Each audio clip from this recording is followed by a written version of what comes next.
right, guys, just want to give you a warm welcome here for today's workshop session here with Mark Putrino. We will be starting here in a couple minutes, so just hang in there tight, and we're about to get this started, guys.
All right, everybody, welcome to today's workshop here with Mark Putrino, Chief Educator at Benzinga Trading School.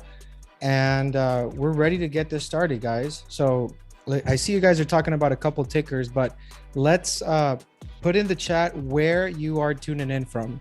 If you're tuning in from New York, from Florida, from Cali,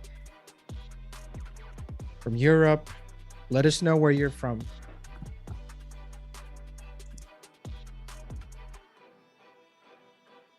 Sweden, Boston, Germany, Oregon. We always got somebody from Germany, always. I don't know if it's the same guy. Rodrigo. What? What was that? Fast chat today, Rodrigo. Yeah, these people are pumped. Everyone's extra chippy today. Yeah, it's definitely a good Monday here. Crazy market today. Somebody here was... That's the first time I've seen a Cameroon person on a webinar. Hawaii.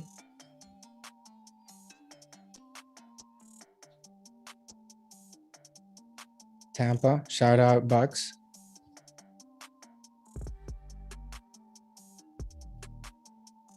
Yeah, we got people from all over the globe. It's really fun to see everybody taking an interest in trading and wanting to become a better trader, right? That's what this is all about.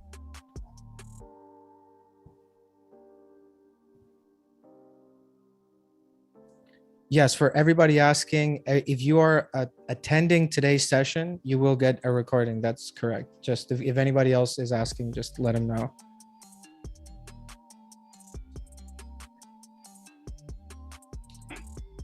All right, guys. So, all right, South Africa, this keeps coming. All right, let's keep rolling, guys. Let's see if we can get a very unique spot. Romania. Okay. I don't know if you've seen that one, Harvey, before.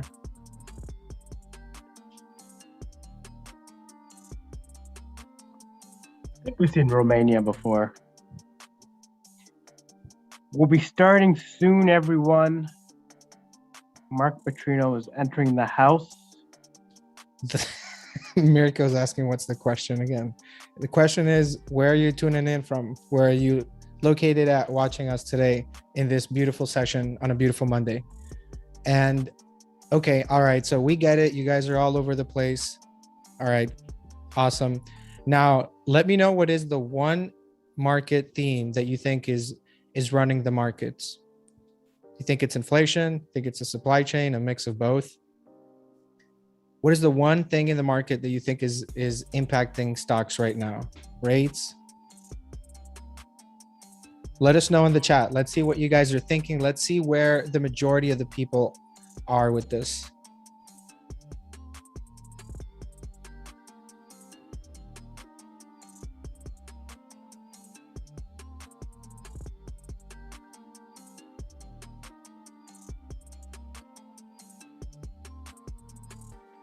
Okay, let's go over a couple of these.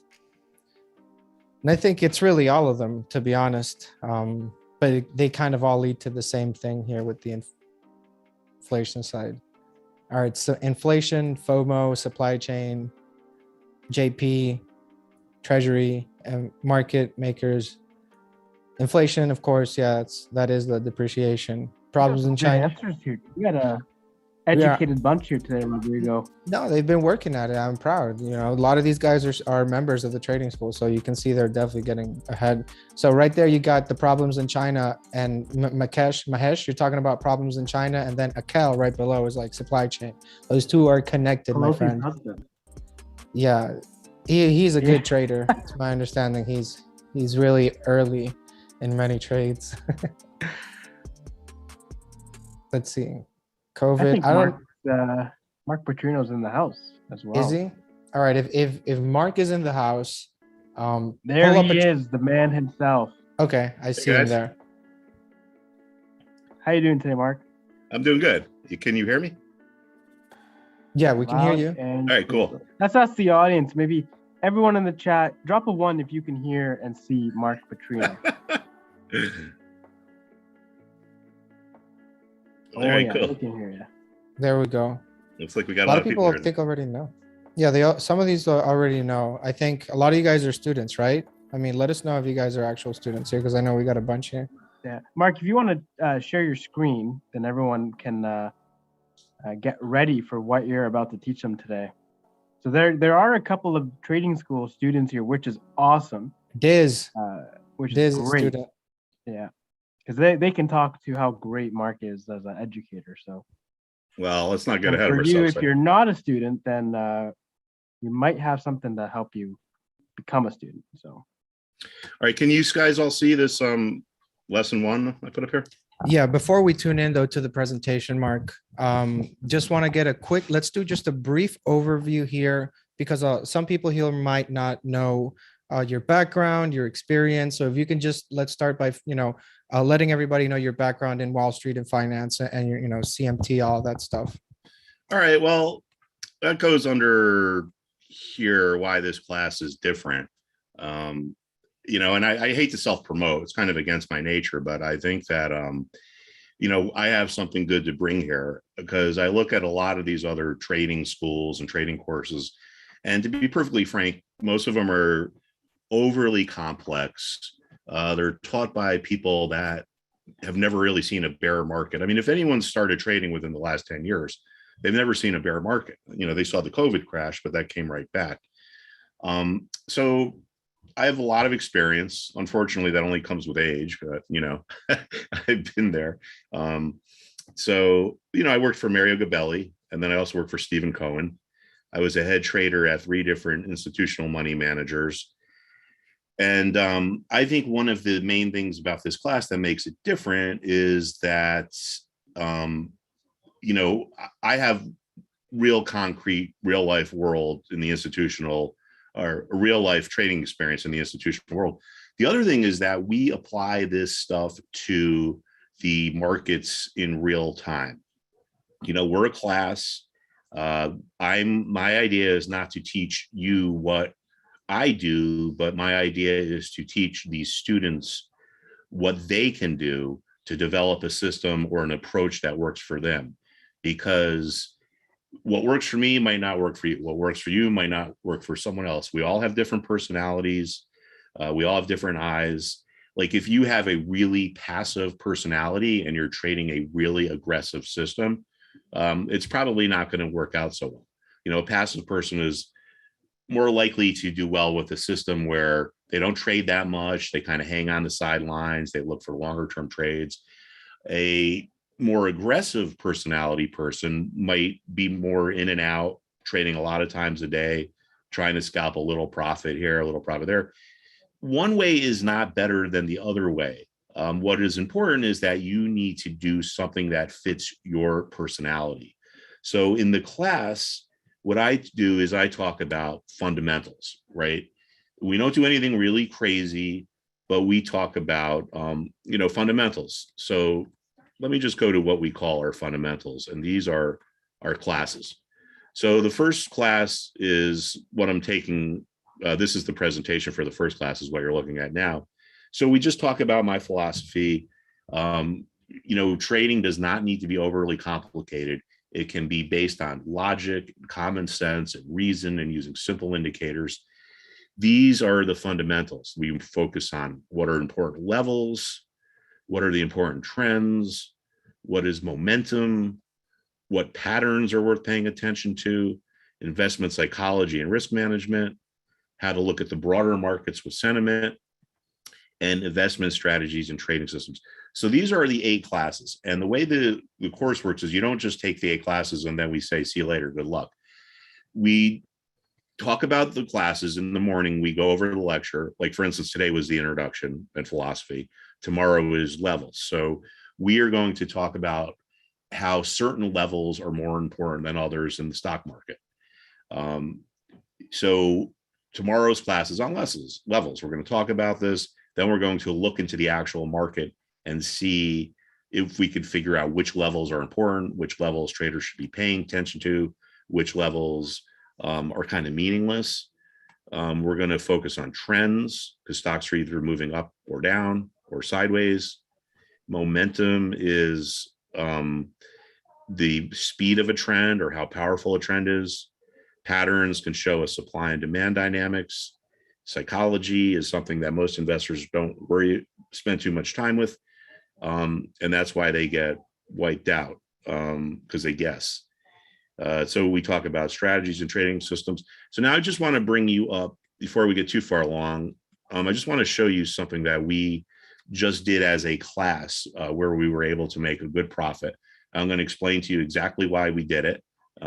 We talked about it within the class. It's all in the lectures. If you listen to them, you'll be able to hear. I'm not looking through hindsight here, showing you something that's perfect. I'm showing you something that we did together, and a lot of the students were able to make a good amount of money off it. So anyway, I noticed that Verizon went into this free fall here.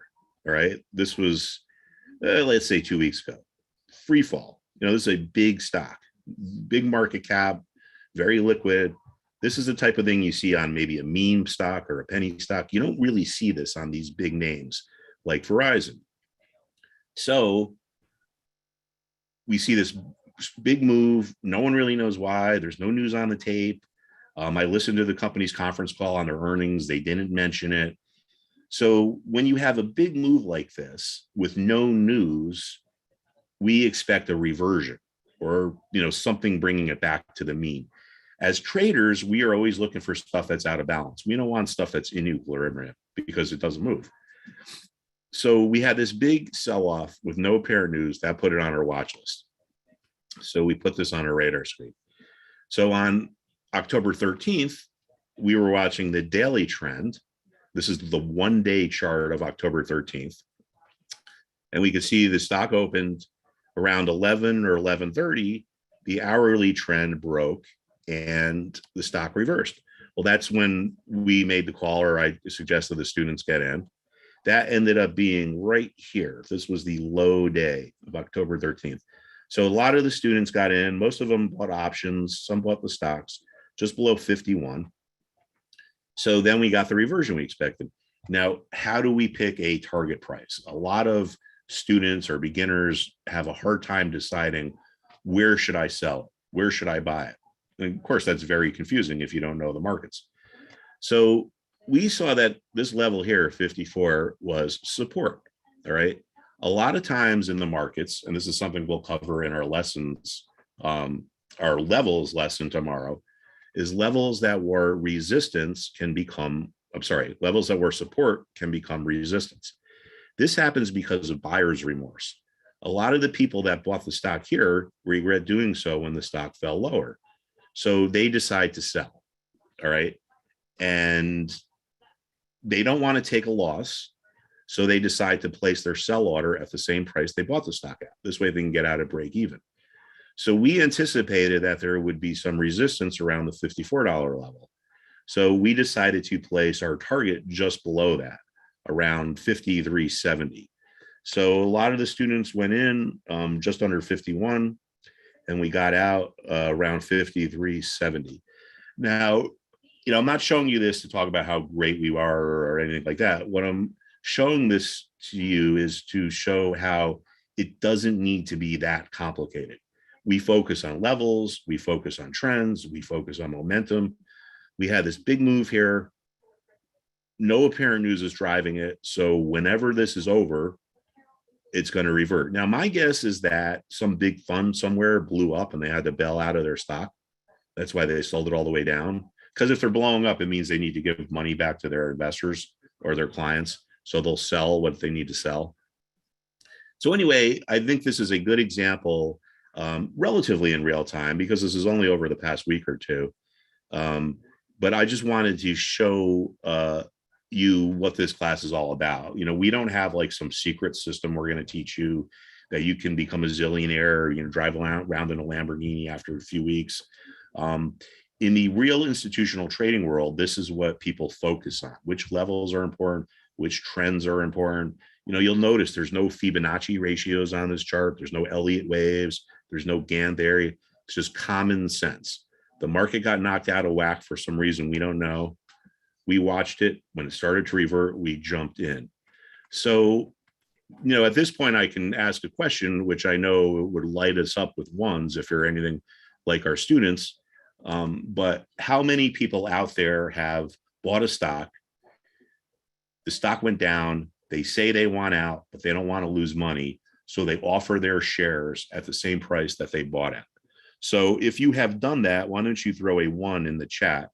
And I would be willing to bet there's a lot of people out there, because it's a very common mistake. So if you've done it before, don't worry about it. You're not the first, you won't be the last. But this is what we do in this class. We just focus on basic fundamentals of supply and demand, and we apply it to the actual markets. Right. And we will get into the trading school a little bit more in detail once we continue on the workshop. So for now, Mark, maybe you can pull up your charts there. Let us know your overall market, like a market overview of what you're looking at in the markets, what's catching your eye, what's not. And you can give us a little bit of an explanation of the market, what you're looking at now in the trading school. Okay, I think I knocked you off here. Let me just go back here. All right. Okay. Oh, by the way, I forgot to update you guys. Remember last time we met here, Mark, we were talking about Netflix. It was the pick that we gave the students. You remember that one? I don't know. To me, it all kind of blends together, but yeah, I do remember looking at Netflix. We were talking about Netflix when it was, and the people that were here, they know that because we were talking about Netflix. Basically, it was at that $630 level. And I think a couple of days after we reviewed it, it shot up all the way to 680. And you know, I love Netflix. I own the stock, but it's really good to see that, you know, helping students out and you know, showing them the technicals and all that. It's definitely continuation there. Yeah, and the thing is you know, Rodrigo, it's, you know, there's all these systems out there, or classes or books, where, you know, everyone's a genius in hindsight. No one's going to put a chart in a book and say, oh, here's where I was wrong. You know what I mean? So I think, you know, we don't make any promises. We're not always going to be right. But I think for students that really want to learn about how the markets work and dispel some of the myth, because, you know, there's so much erroneous reporting in the news and there's a lot of misunderstanding. But I think by applying this stuff in the real time, it's the real way to have students learn about trading. I mean, you know, you could, I don't know, what's a good analogy? Like you know, you could, like I see your Muhammad Ali picture in the background there, right? It's like, you could go to the gym and work out on a heavy bag all you want, right? Or you could lift weights. You think you're a great boxer, but until you actually step in the ring with someone else, you're not going to really learn what it's all about. So I think that's one of the advantages of this class. And that's why I think students so far have been so enthusiastic about it. So this is Netflix. Let me just bring up FedEx, because I put this on the radar screen today as a potential trade, and I will explain why. All right. So we haven't got into it yet, but this is just something that we are watching. And when I say we, I'm talking about the class. Right now, I'm not putting any of my own capital into these ideas, because I don't want my perception to be influenced by emotions. So, you know, as we move down the road, that'll change. But when I say we, I'm really just talking about the students. But so we can see what happened here. Right now, we focus on important levels in the class. What are important levels? Levels where the stock makes a turn. So we can see back here in January, FedEx found support around 235. All right. So the stock rallied way up to about 320, came back down, had this big move lower, and this is what we call a gap. When a stock trades, when the stock goes from this price to this price with no trading, it appears on the chart as a gap. So that's what we see here. And there's an old saying on Wall Street, what gaps up, or what gaps down, gaps up. So now this 235 level has turned into a resistance level. And on Friday and today, when FedEx got there, it slammed into this wall of sellers or resistance. Why is there resistance at 235? Well, there's resistance there because it was a support level, right? Certain levels are more important than others. If you take this class, you're going to hear me say that, you know, till it's nauseating. But when you get it drilled into your subconscious and you're making money over it, you'll be glad you did. So here's what happens, at least from a traditional sense. Investors that bought the stock here were happy when it went higher because they were making money. But then it fell through it. And now guess what? All these investors who bought here, who still hold it, are now losing money. So a lot of these investors say, this was a bad decision. I want out. I don't want to own the stock anymore. So what happens is they place their sell orders at 235. And if there's enough of them, it turns into resistance. And that's what happens here. So this is our setup, what we call. Every trading model should have different components. One is the setup, which is the get ready, then get ready. 2 is the trigger, which is go execute the trade. And 3 is the exit strategy. Now, I would be willing to bet that a lot of the people that are listening to this right now have lost a lot of money because they guessed. They don't have a plan. And a plan doesn't need to be this, deep, complex, strategy that was all worked on by PhDs with 190 IQs. We just need a simple set of parameters to take the emotion and the guessing out of the framework or out of the process. All right, so we're back to a resistance level. So now we have our setup. The setup says, all right, pay attention, watch, get ready. So now we're watching and we're getting ready. Now, if this 235 level breaks, there is a chance this stock refills this gap really quickly and gets back up to around 250. Why? Well, think about this, right? The people that bought there are selling here. They have buyer's remorse, right? They bought here, the stock goes lower, they're remorseful, they want to sell it.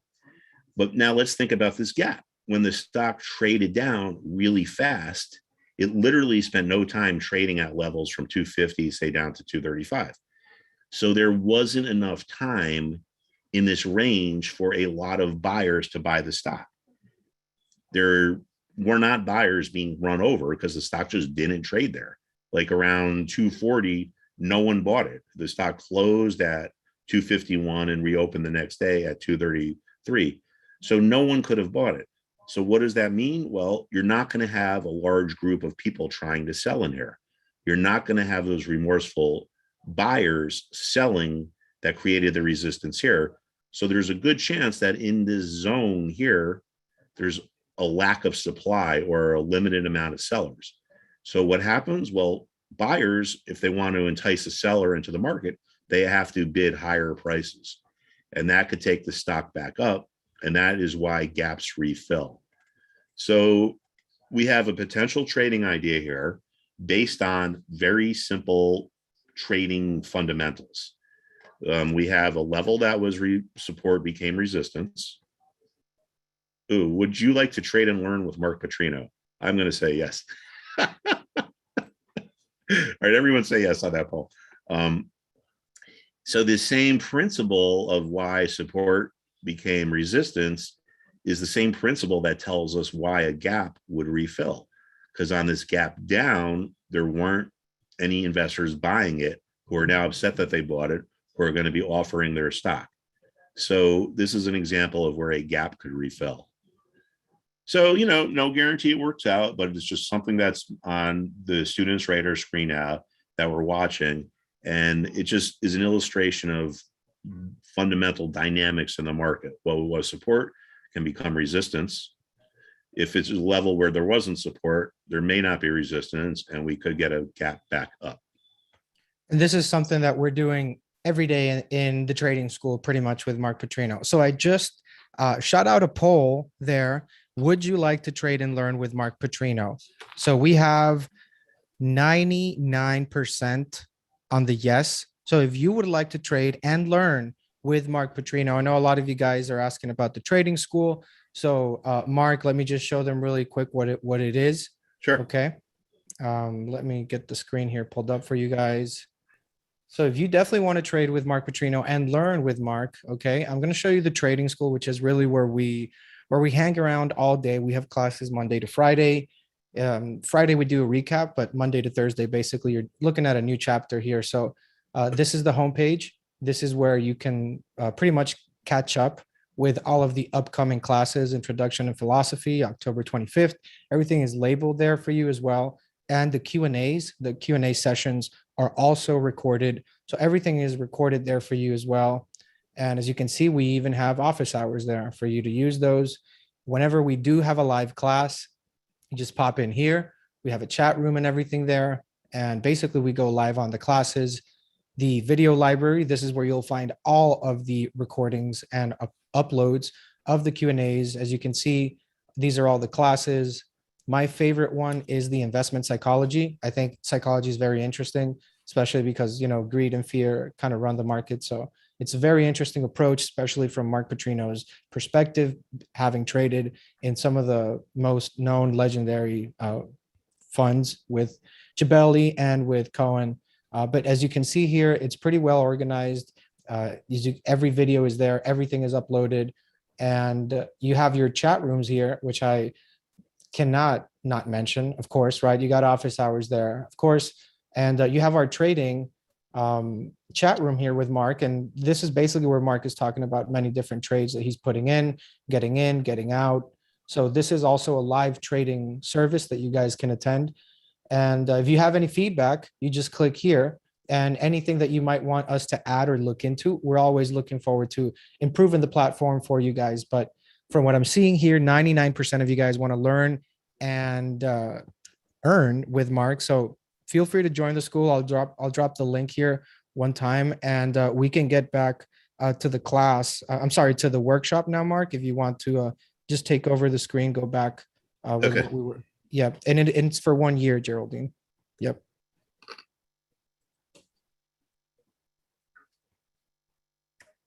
Okay, so that is FedEx. Another thing that we have on our radar screen now for a potential short, or if you're an options trader, a potential buy of a put is Home Depot. All right, now when I look at Home Depot, what I see is it's all right. Who said no, man? We had 2 people said no. All right, well, Probably Harvey. Playing a joke. All right, so anyway, now again, these are not trades. I'm not telling you to go out there and do it now. What we have is the setup, like getting to that resistance level for FedEx is what we call a setup. A setup is like, if you're on the starting line, it's like get ready, get set. Those are your setups. That's pay attention. Something is going on here. What we call a trigger is the signal to actually enter the trade. So Home Depot caught my eye because we can see it's very overbought. This lower part of the chart here is what we call an RSI momentum indicator. Momentum is a measurement of how far a stock has moved in a particular period of time. When a stock gets really bought up or really smacked down, it's trading above or below what would be its typical trading range. So if it's above it, it gets our attention because that's going to attract sellers into the market, and they can knock it down. They're going to be anticipating a reversion to the mean or a sell-off. Similarly, if something gets really beaten down, it could be oversold. And if something gets oversold, there's a chance it could come back. So even if you don't sign up for the class, if you remember these 2 takeaways, the time you're spending now is well spent. Overbought markets tend to sell off. Oversold markets tend to rally. That is especially the case if they get to resistance or support. So an overbought market that gets to resistance tends to sell off. An oversold market that gets to support tends to rally. So Home Depot is overbought, right? We see that. I also looked on the 5-year chart at the weekly ratings, and we could see that Home Depot, from a weekly point of view, this is a 5-year chart, is the most overbought that it has been since January of 2018. The last time it was this overbought, it was trading around $205. And within a few months, it got down to 175. So these are our setups for Home Depot. It's on the radar screen. Are we going to make the trade? No, not yet. We are going to wait for a reversion for the put, if you have a short strategy. So we can draw on our trend line here. So we have our setup. We're overbought, but we don't have our trigger yet. The trigger is if this red trend line breaks and gets meaning if it gets violated. See, everything in a chart is a graphical illustration of the supply and demand dynamics that are occurring in a market. An uptrend, which is, this trend line is subjective. I drew it in, but I'm confident that with practice and some experience, the people that are listening to me will be able to draw on trend lines. So this is a graphical illustration that the bulls are in charge. If this line gets crossed, that could be, think about it, if this line gets crossed, it'll mean the stock has started to move sideways. So that could be an illustration that the bulls are about to lose control. So now we have a setup, right? We have a stock that's overbought, it's in an uptrend. What do? We put it on our radar screen.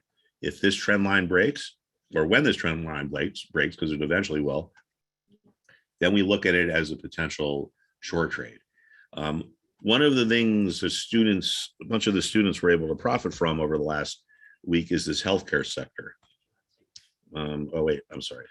I want to put an XLV. We spend a lot of time looking at these sectors because this is where we can get ideas. The S&P 500 consists of 11 sectors. So one of the things we do is we can go over all the sectors and we look for sectors that are overbought or oversold. And if we see that, then we delve farther into the sector. Like a bunch of the students here made money, not just on XLV, but on some of the stocks within the sector. So this is XLV. This is the healthcare sector. So stock was oversold. And remember what I just said. If a stock is oversold and it gets to support, there's a good chance it rallies. Now, you may want to write that down. If a stock is oversold and gets to support, there's a good chance it rallies. I know people that have made successful careers pretty much just trading that. If something gets oversold, it gets to a support level, and it rallies. That's just what happened here. So we see this clear resistance level around 125. Stock rallies, goes lower. Why did we think there would be support around 125? And we did. I mean, we followed this in the class after this big sell-off. Well, levels that were resistance may become support, right? We talked about that. Well, we talked about buyer's remorse.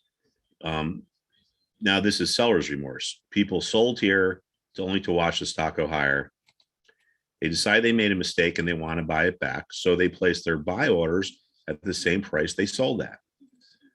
This is our RSI momentum indicator. You can see right here, we became oversold, which is right on this day here, the last day of the sell-off.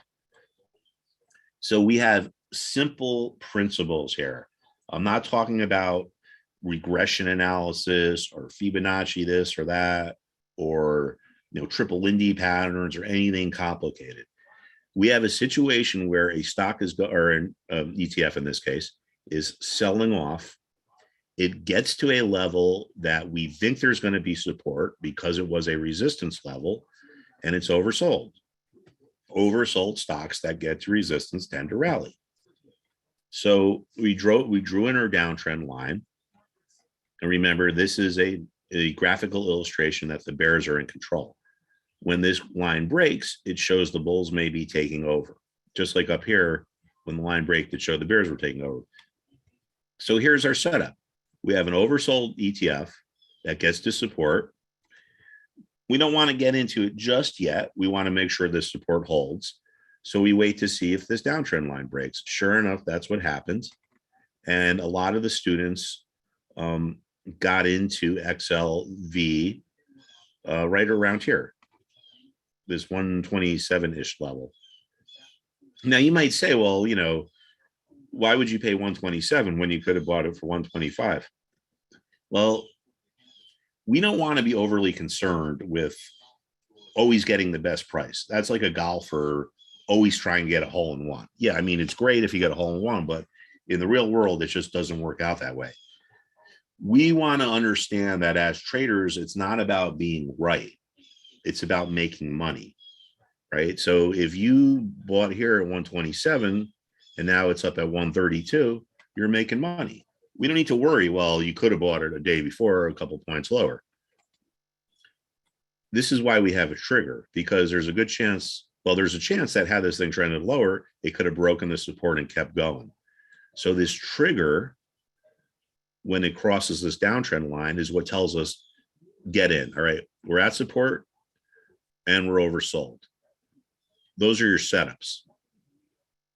Get ready, get set. So we're on the starting line here. We're getting ready, we're getting set. When XLV crossed this trend line, that's our trigger. That's the go. That's what made a lot of the students buy XLV right here. And as you can see, it's worked out well so far. So this is another thing that you can see. I think it's in the trading chat, but it's another simple idea that students were able to make money off of, because we're focused on trends, levels, and momentum. It doesn't need to be complicated. So we can see that, right here, and the students made a lot of money, or some of the students did. A lot of people think that there's this like secret system that these great traders like Steve Cohen or Mario Gabelli have, but there isn't. There's no secret indicator that's always going to be right. If there was, it would have been figured out by now. And some of these AI funds or quantitative hedge funds are literally spending tens of millions of dollars on, hiring PhDs out of NASA, and, these guys that are these super geniuses with these 180 IQs, trying to figure out, what's the best way to work? How can I beat the market? Well, guess what? It has not been done yet. All right. Some of them do well for a while, but then they end up not doing well. Think about it. 4 years ago, all anyone ever talked about was AI. Artificial intelligence is going to take over the market. I don't even remember the last time I heard about someone talking about AI taking over the market. It's like that discussion died about 2 years ago. Why? Because all those AI funds that seem so promising, because they, could look at more parameters than another fund, their performance sucks. A lot of them have blown up. A lot of them are way behind the S&P, because they don't have flexibility. They don't change as we go on. The market changes, and we need to change as well.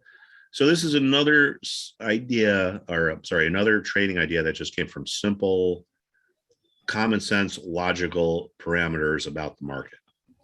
Mark, and I know there was maybe we can give all the folks here an update, because I know that we've been doing these workshops, educational workshops, for quite some time. And, there's a lot of OG trading school members here.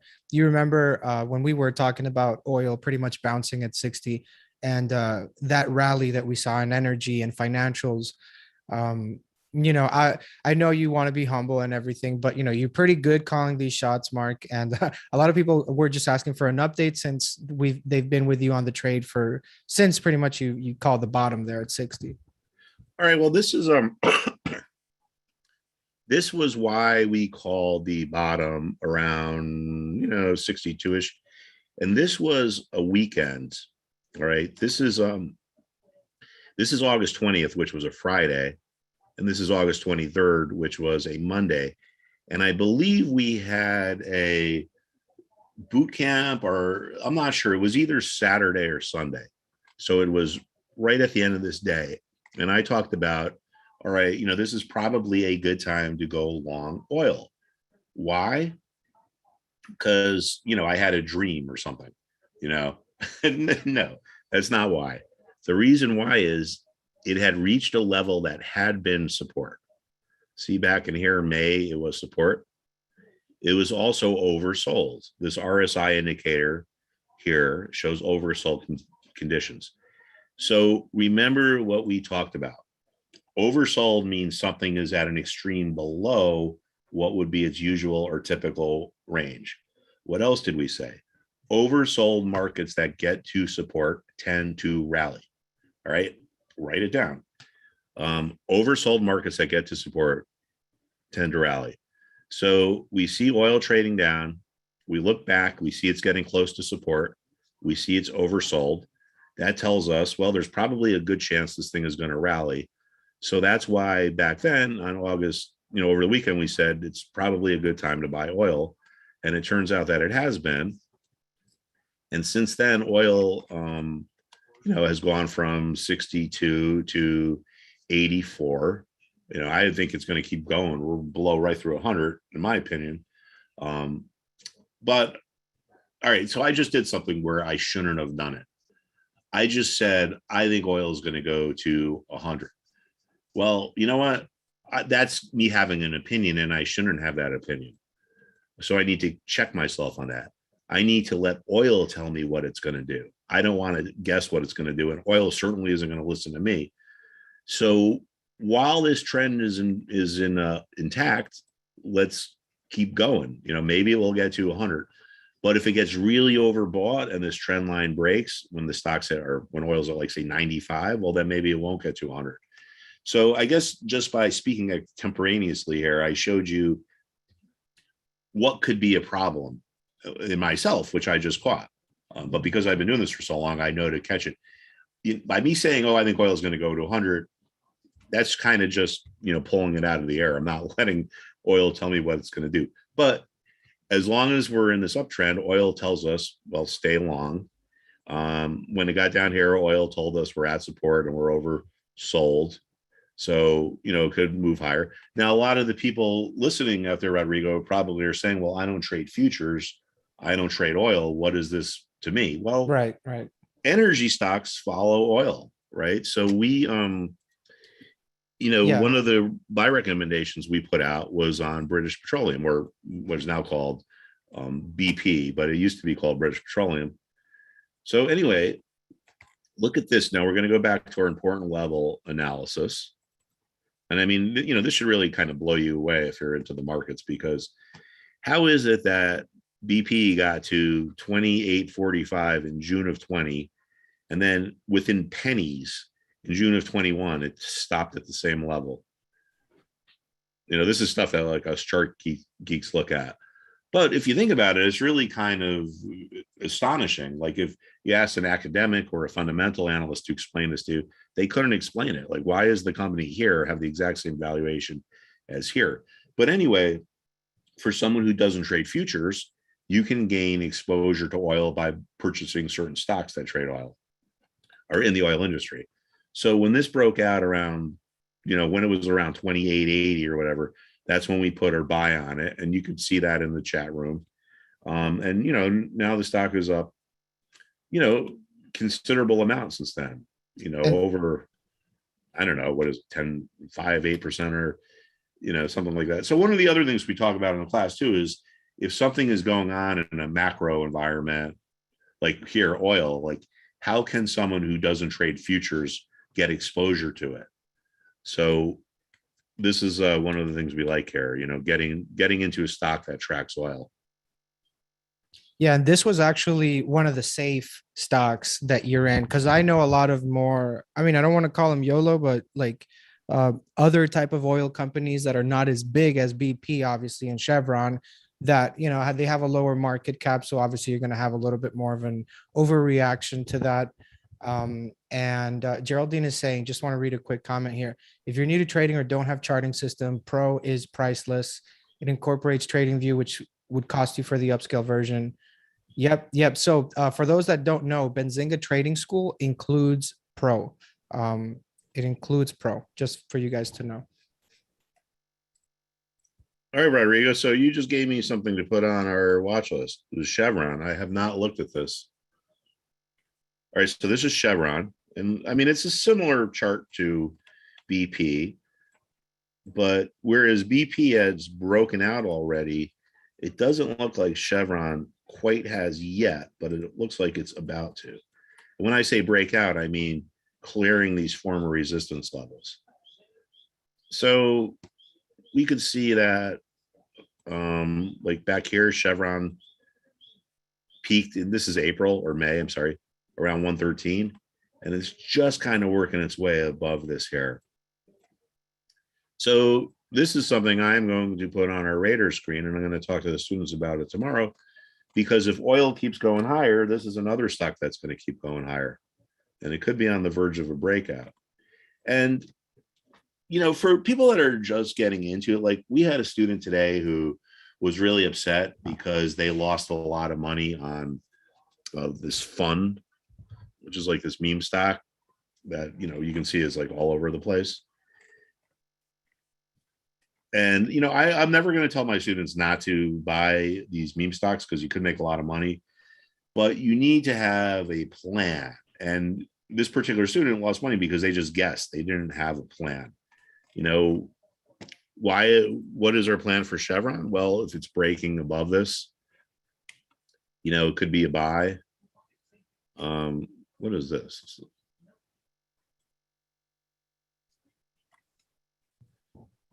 So we always want to have a plan, right? We don't want to just guess, because if we just guess, we're going to lose money. Oh, I see. I'm looking at the wrong currency here. The other thing too is if you're trading a stock like Chevron, I mean, you might lose money, but you're not going to get wiped out. It's not going to make a dramatic move lower. Oh, look at that. It just popped up in the aftermarket, another few cents. So again, I'm sure a lot of the people, Rodrigo, are here because they've probably been blown up. They got off to a good start and they got crushed. And I'll tell you right now, for the vast majority of people out there, if that's the case, it's because they didn't have a plan. They just guessed. They just said, all right, I'll buy this, I'll buy that. They didn't have a logical plan. Now, a lot of times you might have a logical plan and it might not work out, but the key is if you have a plan, you are not guessing. And we don't want to guess. Guessing is what leads us to losing money. Having a plan enforces discipline, and the best traders have the discipline to stick to their plans and not let their emotions get involved. And emotions are a really tough thing, because if you buy a stock, what's going to happen? You're either going to be looking at a loss or you're going to be looking at a gain. Either one of those is going to inspire emotions. Like if you have a gain, you're going to be like, oh, this is so great, I'm making money, blah, blah, blah, blah, blah. I'm a market guru. So that could mess with your head, right? It could cause you to fall in love with the stock, which is something we call sentimentality. So you buy a stock, it goes up, you're making money. Now all of a sudden you love the stock. You tell all your friends, oh, I bought XYZ, I'm making so much money. Well, guess what? Maybe XYZ runs into resistance, gets overbought, breaks its downtrend, and it goes lower. Well, because you love XYZ, you're still sitting with it and you end up losing money. Had you a disciplined plan and were able to get your emotions out of the process, you could have said, all right, I have a profit on the stock. It's overbought, it hit resistance, and it broke its uptrend line. Now it's time to sell. So you need to have a plan. If you don't have a plan, and it's just like in life too. I mean, if you're going to drive to the grocery store, you don't just randomly drive on different roads. You know which way you're going to drive, right? So it's like anything in life. If you have a plan, it can work out much better. Again, I think a lot of the people that are taking this class are interested in this class, I should say, are probably interested because they've lost money before and they don't know what to do. They go on to these chat rooms and they get bad information. They listen to CNBC, they get more bad information. Students of this class learn how, well, at least I try to teach them how to have a plan and have something so we don't just guess. Because if you guess, you might as well just go to the casino, right? At least you can get free drinks. But if you're going to lose money, at least you're getting something out of it. Yeah. And as a retail trader myself, this is something that I struggled with as well. Emotions are very hard to control when there's money on the line, especially when there's no foundational education. There's really no guidance into this. And, chasing stocks is not a strategy, and guessing and winging it is not a strategy either. I've tried it. It doesn't work. Maybe you can get lucky a couple times, but eventually you really want to be right in the long term and not just try to be right in the short term. But all of this information that you're seeing is basically what we go over in the trading school, and we do it case by case. So everything that Mark is teaching you guys in the school is going to be taught with current market examples, basically. So this is something that if you do want to take your trading career to the next level, it's a must, right? There's no logical reason why. Well, the reason is because they want to take big funds like brokerages, they want to take retail's money. So what do? They come up with this thing called derivatives. So a lot of people start trading options, not knowing what they're doing, not knowing how to read a chart. And it's all that money that you're losing on calls and puts that expire worthless, that all goes into Goldman Sachs or some other brokerage's firm. So Mark is saying, go to the casino. I'm telling you, go write a check to Goldman Sachs right away. If you're going to be gambling with options, you might as well make a check out for Goldman Sachs and send it to them, because there's a reason why you're allowed to get into the market with so much exposure, cash, and no guidance. And we get these people all the time here, Mark, where they let us know about their situation, like, hey, I'm down 400 grand and I don't know how to recover, or I'm down half a mil, I'm down 200 grand.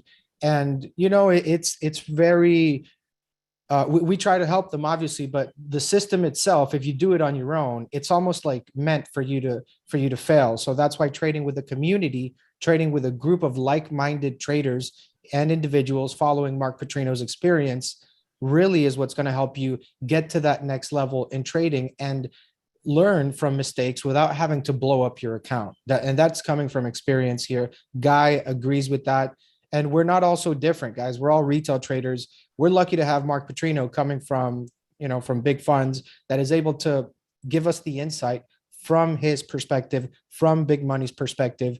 Ultimately, these people at these funds, they move the market because they have the money to do that. So thinking like them is going to be the best way for you to be able to be profitable long term, for sure.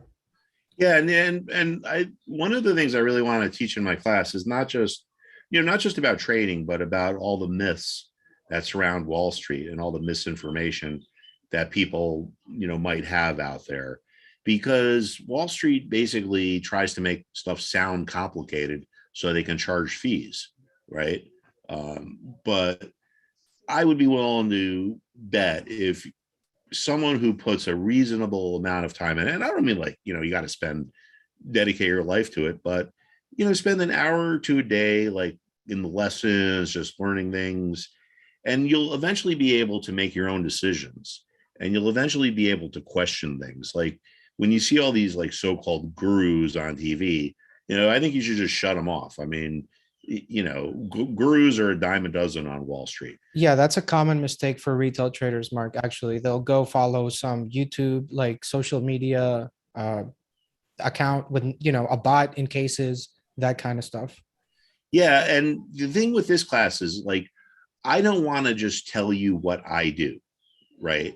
Because what I do might not be good for you. Like, like Tom Brady is a great quarterback, right? If you made Tom Brady a linebacker, would he be good? Probably not, right? You have to do what fits your personality.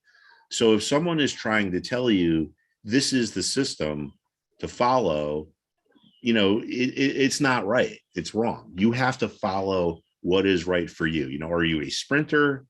Are you a marathon runner? There's no right or wrong answer. It's just, you have to do what fits your personality. If you're an aggressive personality who's got a lot of energy and likes to be in and out, well, then you could be a day trader, because a buy and hold strategy might bore you, and you might buy a stock and a week later you're like, oh, I'm bored, let me blow this thing out, and it could continue to go higher. But someone who is a passive investor might want to make one or two trades a week or a month and watch.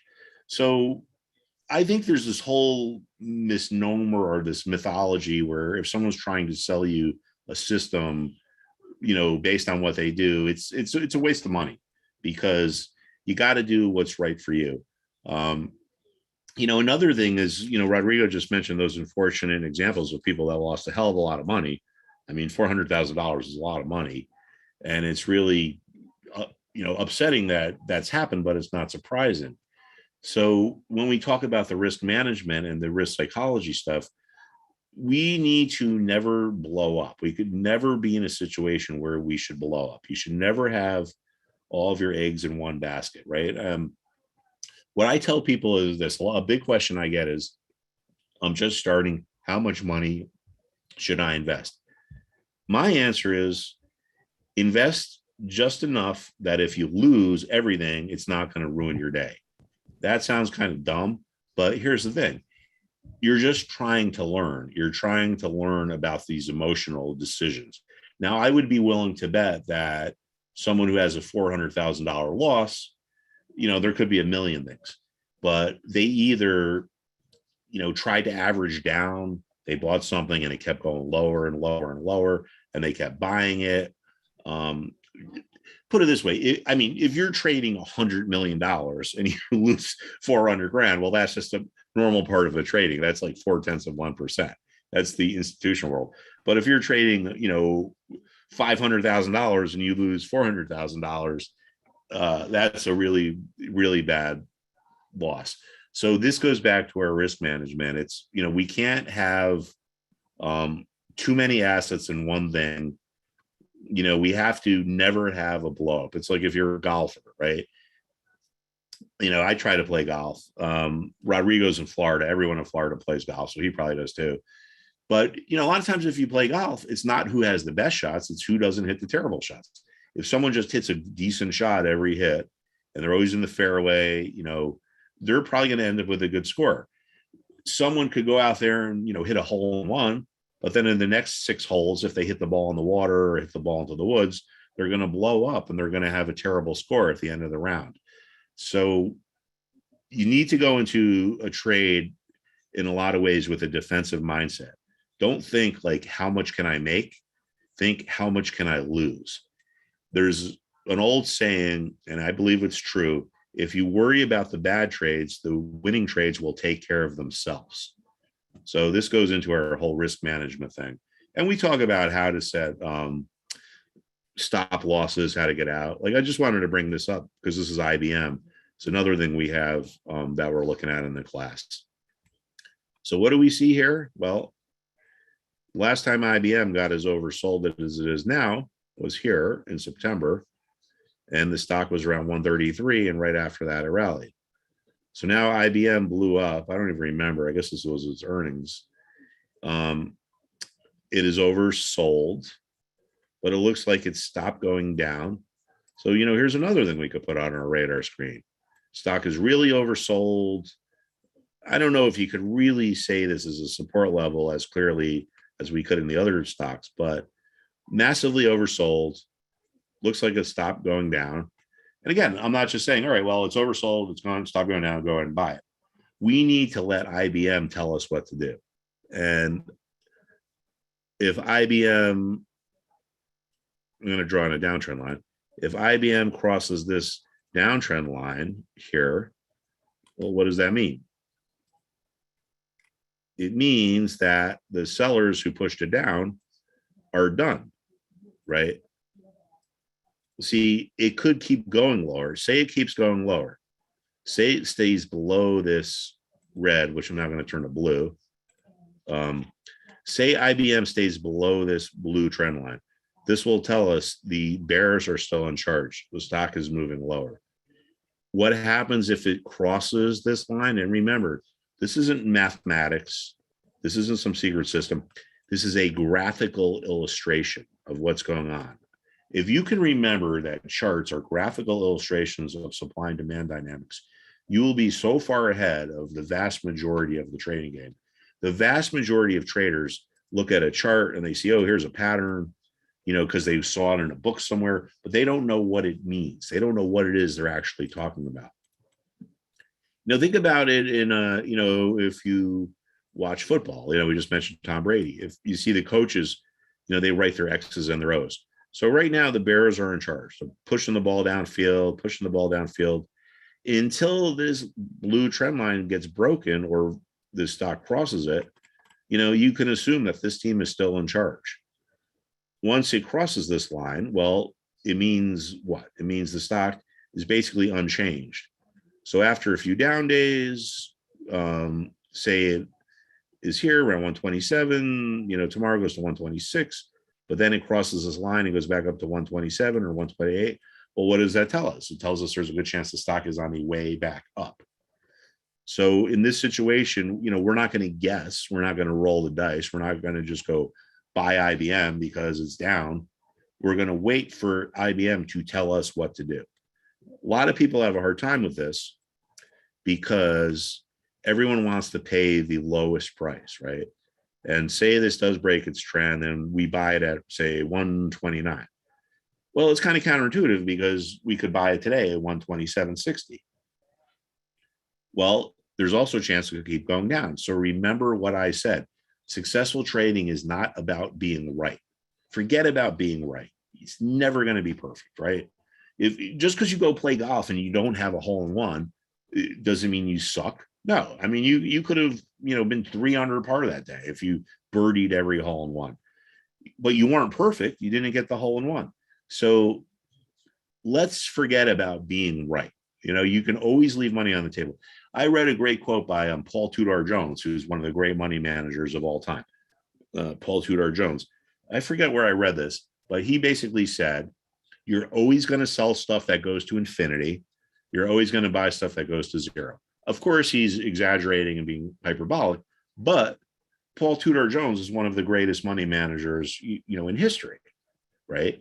So when a guy like that says it, if he can accept the fact that he isn't always going to be right, but he can make money, well, then you as students kind of need to drill that into your head. It's not like going back to the golf analogy. There's an old saying, like there's no pictures on a scorecard. Like you could have the most beautiful swing ever, but if you hit the ball into the woods, whatever. If you have a terrible swing, but you get the ball on the green, whoever gets the ball on the green is going to get a better score. So let's forget about trying to be right. Let's just think about making money. I don't know, right? Yeah, absolutely. And that's really what it is, consistency. But I want to take a moment here to congratulate a new member of the family, of the Benzinga family here. Jimboa, welcome to the family here. And it's very important to know, guys, that, this is a teamwork, but let's just give the warm welcome here to Jimboa, guys. So Jimboa, welcome, and thanks for joining here. Everybody else here that's joining, congratulations here. But basically, you're just getting a little sneak peek of what we're doing here in the trading school. This is really a sneak peek. We go a lot deeper. Obviously, every class goes on for the lecture is 45 minutes, 7 a.m. to 7:45. Then lecture review, 7:45 to 9. Then you have a break. You meet again at 12, and you do a recap of the lesson. All of this includes open market discussion. All of this includes real life market examples. All of this includes Q&As, questions that you might have, picks that you might want Mark to review, and you always get the chat rooms with Mark. On top of all this, remember, you get Benzinga Pro. It is included with the trading school. So as long as you have the trading school, you will have Benzinga Pro. So that way you can find good trade ideas in Pro and you can bring them back to Mark. Because a lot of the tickers that make sense, a lot of the tickers that we go over in the workshop, we follow up on that in the trading school chat room, like Netflix. And Affirm is another beautiful one. I don't know if you want to pull up that chart, Mark. We talked about it at 108, and it broke a very important resistance level, and everybody in the trading school did pretty well there. So Matt and Dima are asking, how long is the trading school? So it is for a full year. So it's a full year of Pro, full year of the trading school, full year of classes Monday to Friday. So it's ongoing, it doesn't stop. We keep going as the market continues to change. As you know, this happens on a daily, weekly, monthly, quarterly basis. We update the classes and everything is live. All the classes are live. None of this is pre-recorded. That way, once, let's say we reach 1 year from today, we're going to have a new class, and that new class is going to be based on the current markets. So, your other question, Matt, is what happens if you're unavailable? So if you're unavailable for any of the classes, the good thing is that they're all recorded and they're all uploaded into the actual trading school platform that I showed you guys a couple of minutes ago. And that's where you can find all of the recordings. The chat room Pro is inside there. Everything is there inside the trading school platform. This is for the full year. We do have a 70% off, and that is only available until midnight. But the good thing is that you actually keep that discount as a lifetime. So as the price continues to go up to 2, 3, 4, 5,000, you will keep the 70% off regardless of the price of the trading school. So that's why, in my opinion, it's a must if you're starting. So Geraldine is asking, how long has trading school been around? Well, we've been working on the trading school for many months. As far as when the school has been open officially, we started on September 27th with the first class, the first wave of enrollees. Does the class teach you how to set up the purchase and sell of a security, Raphael? Yes, yeah, we do go over that. We do go over a lot more, but that's one of the things we do go over that. Mark has given out picks and strategies. So AB, let me post the link there for you in the chat on the Zoom. For those on YouTube, I'm going to post the link again because I'm seeing some questions there. And let's go over a couple other questions here. Let's see. Not sure how I missed it when I joined. Okay, yeah, no worries, no worries. This is pretty relatively new, you could say. And, it's all about helping you guys as retail traders. Remember, Benzinga is for retail. That's what we stand for. That's who we've been working for all this time, giving you guys the best tools, giving you guys the best educators like Mark Putrino. That's why we were able to get this together, packaged and bundled, including Benzinga Pro, which gives you all of the tools. It gives you that market edge, but you need to know what you're looking at and you need to know what you're looking for. And that's why when you use Pro and you're able to use that with the trading school, right? You bring that research you made, you pop it in the trading school chat. Mark is there going over your trades, going over your strategies. So it is a full community. It is really that warm home feeling that many of us retail traders will never experience. But that's why we're changing the game here. And we're bringing you this so that you actually have a community that you can trust, trade around, trade with, make connections, including, asking for questions on your own trades and strategies. So it's a three-way street. You talk to Mark, Mark talks to you, and you talk with the other community members there, which is a great community. It's a very welcoming environment. It's great for learning. It's not like these public pump and dump chats that have fake accounts and bots. Everybody there is a verified trader and it's a verified Benzinga member. Basically, it's no kid stuff, right? It's not like you go to these public boards and you know how people are there. We're all here focused on learning and making money while we do it, put simply. So Mark Putrino is a great person to help you as an educator. As you can see, he's very on top of his stuff with the charts. Christopher is asking, do you offer any warranty? Yeah, we do have a 7-day money back guarantee. So if you do want to try it out, you have 7 days, take it out for a spin. You have 7 classes there and you're going to have all of the Q&As, all of the prior recordings of the prior classes so that you can go ahead and look at everything that we've been doing with the classes. So DAB, yeah, I put the link in there for you to join, AB. D is asking, do you go into options? Well, I mean, just to clarify, right? Like, if the first thing you need to know, right? If you don't know how to read a chart, going into options might be your last market decision. Personally, I blew my account twice when I just went to options and I really didn't know how to read charts. So if you buy the stock, let's say you don't know how to read charts, you'll lose 20, 30%, 40, 50 in some cases. If you do that with options, you will lose 100% of that. So don't rush, don't skip steps. That's why the market is never going to tell you, follow these steps to be a successful trader. It's never going to line up. The stars are never going to line up for you to be the best trader. You kind of have to find a community that helps you and guides you through the process. So the first thing, before anybody asks, what is a call and what is a put, you need to be able to properly read a chart and understand the language, because it is a language, and the faster you can understand it, the better you're going to do. So first thing would be to learn how to read charts. Mark is a CMT, a chartered market technician. Basically, that means that you are going to be able to get all of his experience being a chartered market technician, managing big funds there, pension funds, small caps, large caps, everything he did with the investors we've mentioned before. So all of that goes into knowing how to read a chart.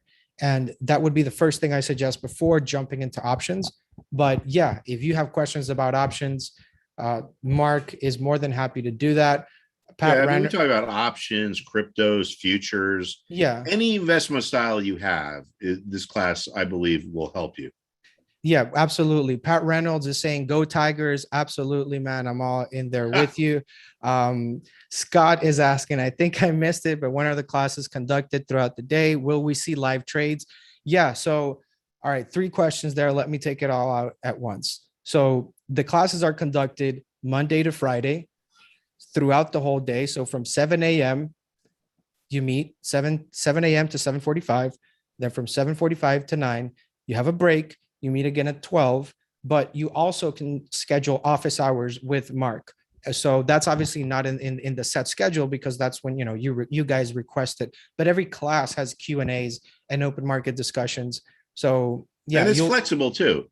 Like say we don't have office hours one day and the market crashes. Well, we're going to be online, talking to people. Yeah. So I want to be as accessible as I can to everyone, but we need to have some kind of a format. But Yeah. it's a very active community. A lot of my mindset that goes into this class goes into a business school class I took 25 years ago when I was in business school.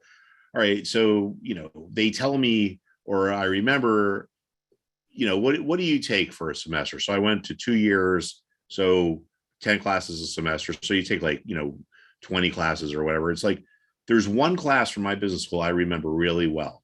And it was my ethics class. And it was taught by a guy by the name of Larry Zicklin, who was a huge, famous Wall Street guy. He's either a philanthropist, he might have passed away by now. But I took all these other classes where they come in with a textbook and you read the textbook and blah, blah, blah, blah, blah. There are classes I don't even remember, right? I mean, maybe I'm being a little bit hyperbolic, but, do you remember what you did 25 years ago? But I had this one class by Larry Zicklin, and he would come in with the Wall Street Journal, which back then people actually had newspapers, and the class would have a circle and he would put the newspaper down and he would say, all right, well, here's a story. Let's talk about it. And it encouraged this brainstorming thing where people would come up with different ideas. No one was saying, oh, you're wrong, blah, blah, blah, blah, blah. And I think the community of this class, having people talk to each other, having ideas exchanged is really, in the long run, it's what's going to be helpful to people. It definitely helps. Absolutely. Let me get here to we got 17 questions I need to All right, get cool. to here Let's really do it. quick.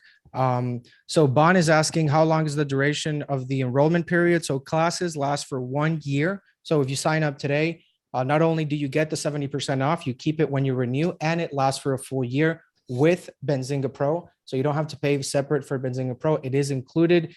Diz is asking, I already have a membership, but every time I watch Mark, I want to buy another. Okay. That's very shout out to you, Mark. Definitely people loving your class here. Is there any pre-qualification needed for this course? No, but you just need to be hungry to learn and yes, willing to I would learn. say yes. The pre-qualification is you want to learn and not to be told what to do. That's Yes. all we ask for. Yes, you have to be hungry. Let us know if you're hungry. Okay. Kathy, can we get today's record? Yeah, we're sending it everybody, but only the attendees are actually getting that special price here tonight with us. Is Benzinga the same as Robinhood? No, not at all. Benzinga is the king of news. Robinhood is a brokerage that a lot of retail traders use. Benzinga Pro has its own platform. We have our trading school, which we are obviously going hard on education. We don't want people to blow up their accounts. So yeah, but I mean, totally different companies. Benzinga is not a brokerage. Okay, Alvin is asking, okay, yep, email me, Alvin, for the laptop. And okay, Matt is asking, are the classes mostly based on charting, or is there some focus on fundamental analysis? Yeah, so let me just take you guys here to the trading school really quick. Hold up, Mark. Let me just get this out of the way because a lot of people are asking about this trading. All right, I'm going to go get a new glass of water and be right back. Yeah, sure, absolutely. Let me get this chart up. Okay, all right, guys. So I'm showing you the trading school. All right, let me open the chat because I know you guys are still asking questions. But let me. All right, so you guys are seeing that, right? You see that, and this is the homepage, right? This is where we are, the homepage, and you can see this is Monday, October 25th. You have Tuesday, you have Wednesdays, Thursdays. So this gives you like a general overview of what's going on and what you might be missing and what's happening in the class. You can look back here and you can look at all the other prior dates, but my favorite place is in the video library. So you just go to the video library. Everything is labeled by dates, as you can see. So you have the introduction and philosophy. I know somebody, I think it was Matt, was asking if it's only going to be charting. So it's, I mean, charting is very important, but it's not the only thing we're looking at. So introduction and philosophy to capital markets, obviously having a general understanding of the market is fundamental to this. Q&A is always uploaded. We always have Q&As. So if you have questions about the lesson, we have Q&As in the class, but we also have a recap at noon. And if you have more questions, you have the office hours, you have Mark in the chat room, and you have a whole bunch of other like-minded traders that are willing to help you as well. So it's a very tight community. I definitely would have liked to, you know, have had something like this when I started trading, but there wasn't. So, I mean, if you guys are starting and you guys actually have this available, I mean, take it. It's not only a sweet deal, but it's going to save you from making some really, really silly mistakes that are going to cost you a lot of money. So these are back here to the classes. You can see the office hours of Friday, investment strategy and trading system. So this is another chapter, right? You have different chapters. So you see, Matt, there's definitely a lot more than charting, market principles, analysis, and sentiment. You got to know how to read sentiment. This is my favorite one, investment psychology. And you have the midday update when you meet momentum, trends, levels. I mean, you have everything here in the video library. If you want to, you know, do a little trading for the day or talk to Mark, you always have your chat rooms available, right? So in the video library, if I click there, it's basically going to take me to that session, right? We go on the chat rooms, you're going to see everything is popping up there. Charts. If you select here, BZ Pro, it's going to take you straight to Benzinga Pro. Remember that Pro is included in the chat room. So that's always going to be available there for you guys to look at. And this is the chart. Let's wait for Pro to load up there. So basically this is Benzinga Pro. So you're going to get this included. You have the news feeds, insiders, which is a new tool we just added. You can filter this by keyword, my favorite one. And I'm just going to be quick with this, guys. FDA approval. Boom.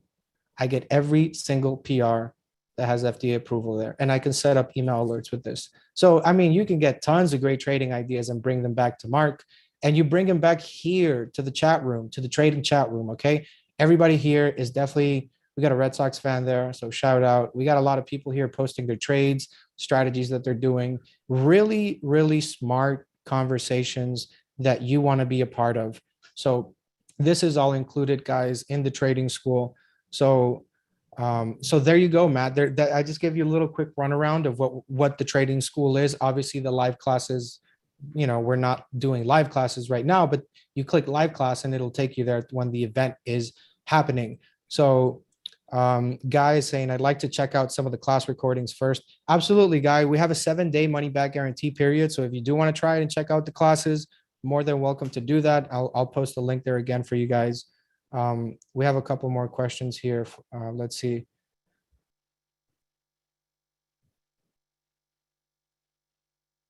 Okay. All right. So, yeah. All right, guys. So that went over to you, Guy. Put the link there. The times you mentioned, Eastern. Yes. All of the times we're talking about are Eastern time. Alexander's asking, are you going to send more info about the test drive and the year-long class? Well, no, you'd have to click on the link that we're putting in the chat because the offer is only till midnight with the 70% off. So once you click on the link and you join, you get the 7-day full money back guarantee so that you can go ahead and go to the prior classes and all that, everything that you want to check there. Attend the live classes, talk to Mark, you know, take trades from the chat, get opinions on your trades. All of that is what the trading school is. It's a strong community. Alexander, okay, yeah. Nav, specs for the laptop. So it is a complimentary laptop. We'll be sending a new Google Chromebook to all you guys for joining as a gift. Hopefully that gift will help you guys get set up there with your computer.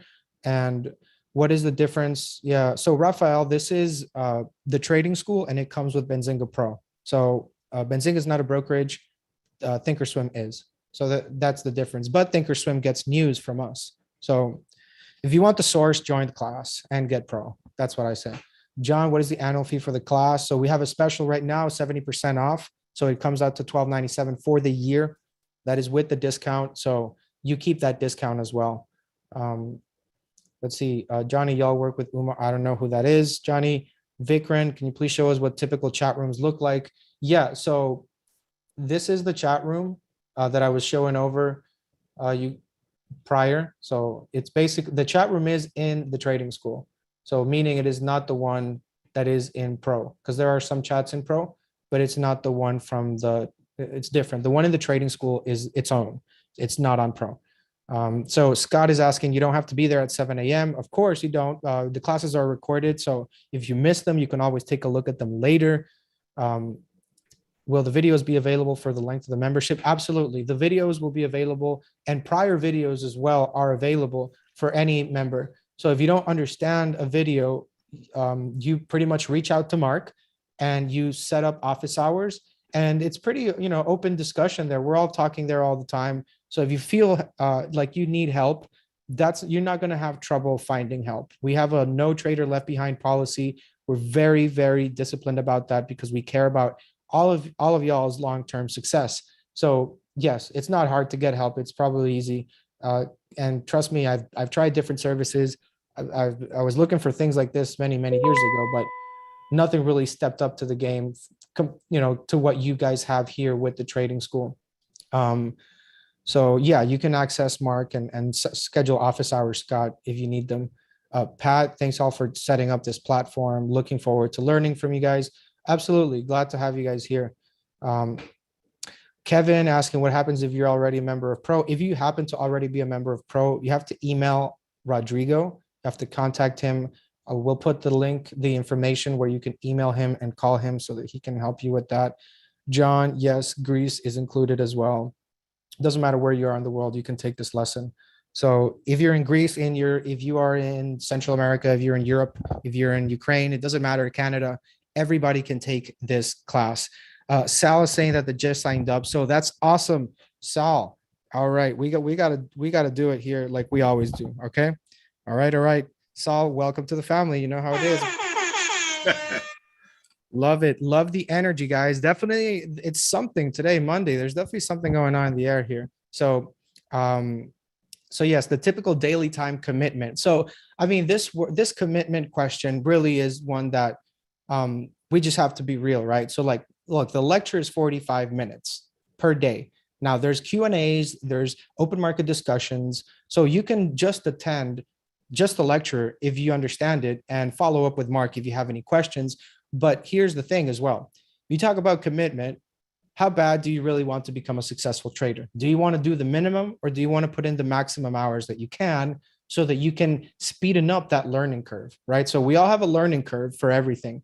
And if you're putting the minimal amount of time, obviously you're going to get the equivalent of that in your results in trading.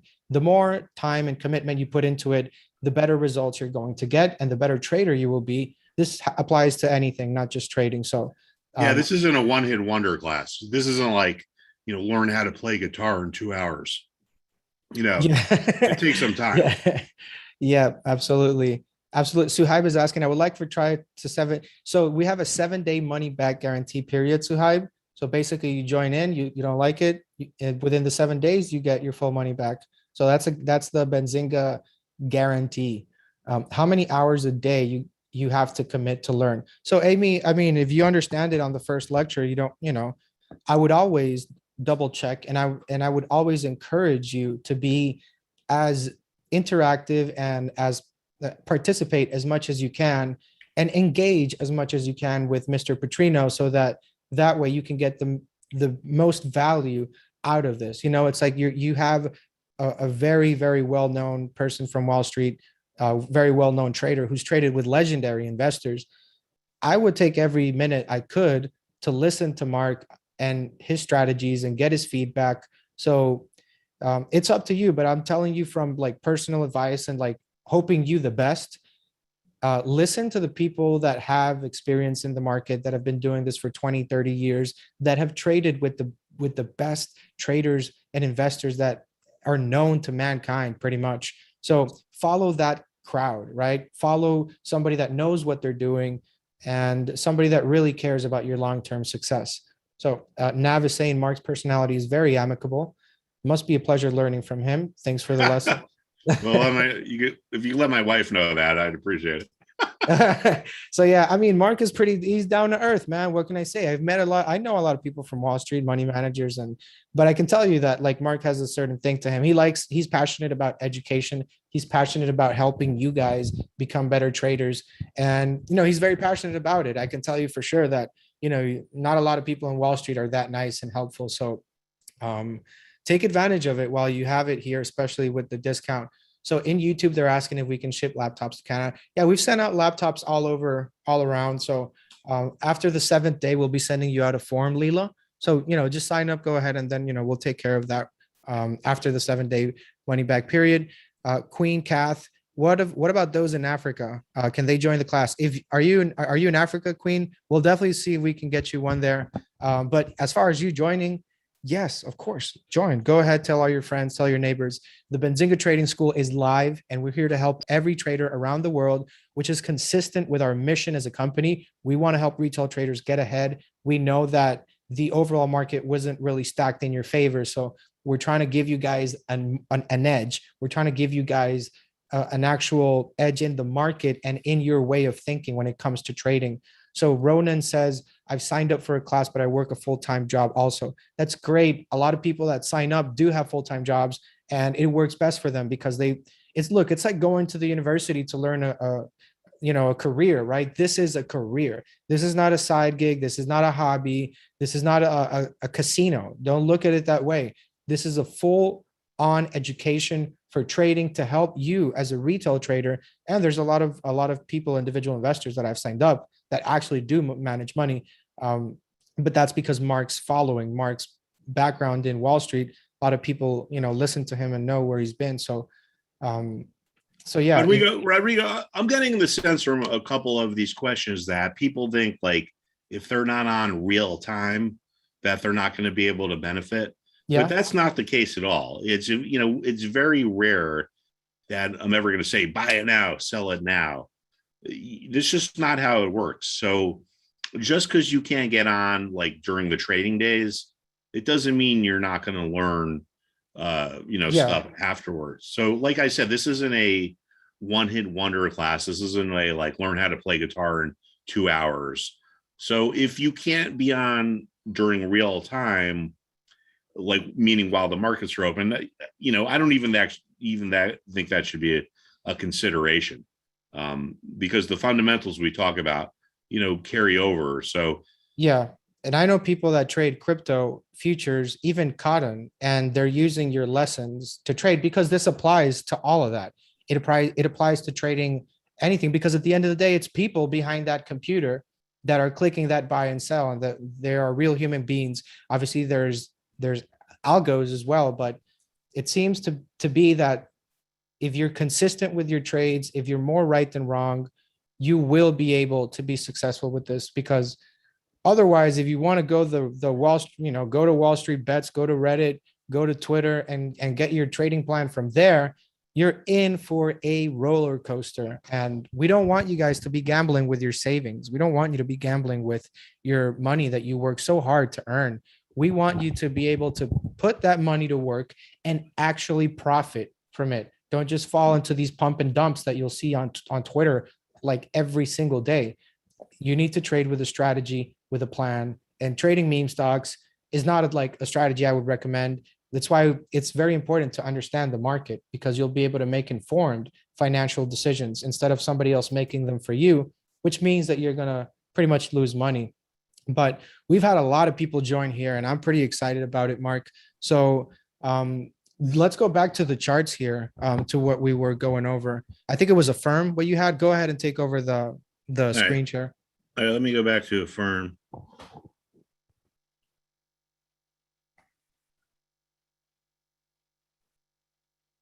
Shout out to Lori joining. Oh, thanks, Lori. All right, so let's just look at a firm. Yeah, I mean, this broke this resistance, so it's made a move higher. But here's what I want our students to or potential students to focus on. Sometimes a particular stock or sector can give insight into which way the market is going to go, right? It's like by analyzing what's underneath the hood, you can kind of get insight into where the rest of the market is going to go. So if there was one chart I was going to focus on, and I will be, but if there's one chart someone should focus on to get insight into, is the market going to rally? Is the market going to sell off?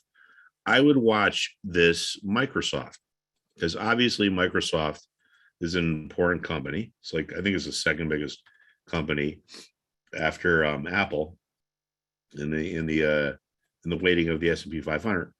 So here is a little thing to look at going forward, right? Now, we talked about how in bullish markets or in rallies, we have seller's remorse, right? People sell, the market goes higher, people regret doing it, so they try to buy the stock back. So here we have Microsoft. I'll go to year to date here, just to give us some perspective. So this is Microsoft year to date. Back in January, you could have bought it for $215. Now it's trading about $230. So don't regret like not buying it. That's the past. But what I would say is, if you want to get some insight into which way the market is going to go, let's watch this Microsoft. And this is something I spoke about in our class this morning. So remember how in rallies, we have seller's remorse. So people sold here. They thought they made a good call. The stock went higher. Now it's above it. What would be a positive development for Microsoft? What would be bullish for the broader markets? Well, if this level that was resistance turned into support, that would be bullish. So Microsoft made a huge move. So now it's consolidating. There's some profit taking. Not a big deal. It should be expected after a move like this. So this 305 level was resistance. Today's low trade was 306, right? So we're close enough. So over the next few days, I am going to be watching this Microsoft. If this level becomes support, in other words, if Microsoft comes here, finds some support, and then moves higher, that's bullish for the broader markets. If Microsoft breaks this level, meaning it goes below it, in other words, if this former resistance does not become support, that could be bearish for the broader markets. So here we go. We're watching one particular stock, Microsoft, which is obviously very important. And we're looking for a simple thing here. Does this resistance convert into support? It kind of has. One of the difficult things about the market is you need to have patience. Nothing really ever plays out in 1 day or 2 days. Sometimes it does, but you have to have patience. So patience, that's what retail traders have less of, I've noticed. Yeah, dude, but it's hard. It's hard, Rodrigo. It's hard because you got your money involved. You get this narrow focus. It's a hard thing, and that's why it's so difficult to do. That's why our students are here. That's the investment psychology class. That's why it's my favorite, because it definitely, I feel our psychology sometimes betrays us sometimes by being impatient. One of the most interesting things about psychology is that we have this herd mentality. Okay. Like, you might think people don't wear ties anymore, but you might think like, a shirt is a good looking shirt. Well, why do you think it's a good looking shirt? I don't know. Did society tell you that? Do you think it's good looking shirt because everyone else thought that? Was it told to you? I mean, look at the way people dressed in Shakespearean days or the Revolution. Well, the herd mentality told them, well, that was a good thing to do. That's the right thing to do. Like, think about football or any sport. You can be in a bar or a restaurant, wearing your jersey of your favorite team. Someone else comes in and they have a jersey of the same team. All of a sudden you feel this like bond with it, right? I mean, you throw Rodrigo a 1 if you feel this. But it happens all the time. This is this herd mentality. We talked about this in one of our lessons, And our students brought up various things. Where do you see herd mentality into the day and day, everything of your life? Well, someone brought up a good thing about, say you're driving down the highway and you come up to a toll booth, right? Everyone has seen this. So you're driving down the highway, you come up to a toll booth, you see there's a huge line coming out of one toll booth.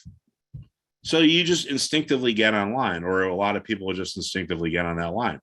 But if you could separate yourself from the from the crowd and look around, you might see, well, gee, I could drive up there like past 50 cars because this toll booth has, their their thing on where you could just drive through, like your Easy Pass or whatever. So we see this in everyday examples. You're driving down the highway, you come to a toll booth, everyone's going to one side, you feel this instinct to go to that side. Well, if you did that, guess what? You're going to spend 20 minutes or half an hour waiting in line to get to the toll booth. The people that were able to disassociate from themselves from the crowd and say, hey, maybe all these hundreds and hundreds of people are wrong. Maybe that toll booth up there that has the green light on that says Easy Pass is a way for me to go. So you bypass the traffic, you drive through the Easy Pass toll, and you keep going. And at that point, a bunch of other people see you going through, so they follow it too. So, Rodrigo talks about investment psychology, and in my opinion, I think that's the most important thing too. But you can see these herd mentalities and these instincts we have every day. Like if you're driving down and you see a toll, right? The people who are going to be the successful traders, the ones that follow the herd and spend 3 hours, or the ones that say, I'm going to think away from the herd. I'm going to go around the crowd. I'm going to go up to that toll booth where no one's waiting, and I'm going to drive right through. So this is like an example in everyday life where you can see herd mentality. That same herd mentality is what makes people lose money. So I guess I'm digressing there. I don't know where I went off on my little tangent, but I would say over the next few days, let's watch this Microsoft. We have a level that was clearly resistance. And if it comes support, which it looks like it has, there's a good chance the market keeps moving on. So let's watch this Microsoft chart. And obviously, if you have any questions and you're in the class, you can. We look at oil. Oil keeps moving higher. Yeah, and that's a long play that we've had. MRO is the one that I was actually in once you gave that call. What about the financials? I know you've definitely touched on the financials. They've been on a tear as well. Well, what we do is part of the process for the class is we screen the sectors. In the S&P 500, there's 11 different sectors. So we look through the sectors, and then if we see a sector idea that looks good, we apply it to individual stocks. So this is the financial sector. This is XLF. So we can see here, let me just get rid of this stuff. Easier to read. Now, you don't need to be a market guru to see that this 39 level was important. So we hit resistance, XLF ends up breaking through. Now, this gives us a clue. I mean, you could trade XLF. A lot of our students have traded XLF. But this also gives us a sign. It's like, all right, well, the financial sector is breaking out. Let's explore stocks in the financial sector. I know a lot of our students like penny stocks. So by going through a lot of the stocks in the sector, I was able to find this Genworth as a penny stock, right? I know people like penny stocks. Believe it or not, I'm old enough to remember when a penny stock actually traded for pennies, but now it's anything below 5. But anyway, so we see financials are breaking out. We do a screen of our stocks. We find this Genworth, which is a financial, and it broke out, and it went from 42.28 or 4.28 to 4.5. I mean, it doesn't look like a big move on a chart, but if you're an options trader, you could have made a big profit there. So we look for ideas by a top-down approach sometimes, meaning we'll look at a commodity. We'll look at oil. Oil is ripping higher. You're an investor, but you don't invest in oil. So let's look for oil stocks. We see that here. Natural gas is ripping higher. Well, you don't trade futures. We look at natural gas stocks. So, the thing is what we have to do is this. We can't guess. Most people fail because they're trying to guess. They just want to get lucky. But you need to have a plan.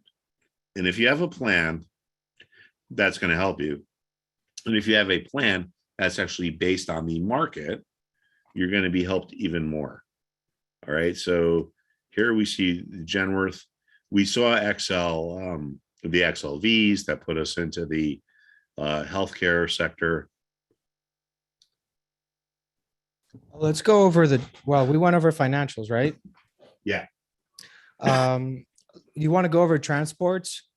I know that you mentioned there was some relation to transports and another indicator. I don't remember exactly which one it was, but I know that you use the transports for certain things. Well, one of the things I like to do, Rodrigo, is that, going back to my class example when I was in business school, is a brainstorming thing. So what's going on in the news or what everyone knows about is this supply chain problems. We have all these ships docked off of LA. So as a brainstorming session, and I'm not saying we have a right answer, but this is something where all the students come together and we start thinking, all right, what is going on with the supply chain? Which companies are going to benefit? Because some company will always benefit. It doesn't matter how bad things are. There's someone out there that will benefit from it. So we're looking at the supply chains. All right, we have ships docked offshore. What are potential ideas?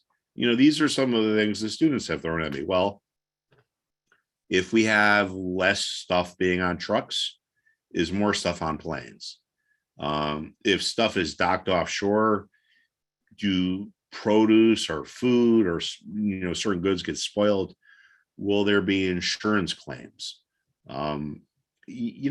Why is the chart of UPS so much better than FedEx when UPS and FedEx should have similar businesses? So I'm going to just, and again, now we're just brainstorming. I'm just speaking freeform. So we look at this UPS chart and the stock is totally rallied, right? It's broke this resistance. Oops. And it's higher. Why is UPS doing so much better than FedEx, which we looked at before?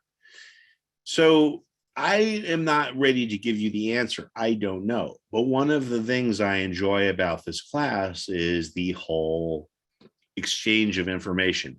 Like, for example, we have some students that are in Hawaii that were giving us insight into, the freighter ships that moved out. We have students that, one of their children is a union worker on the docks, and we got insight from them. So I think by this brainstorming, just by the free exchange of ideas, not worrying like, oh, I'm wrong or am I right, we can kind of come up with ideas.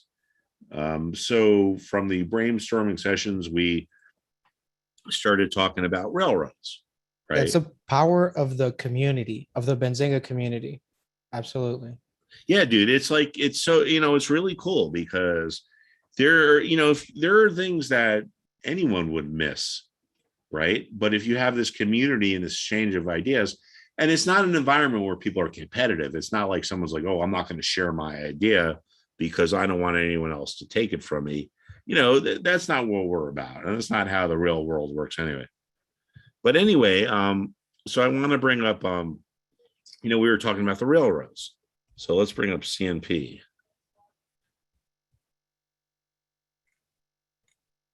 I can't find it. Where the hell is it? No, it's not Centerpoint Energy. It's Canadian. I think it was Canadian.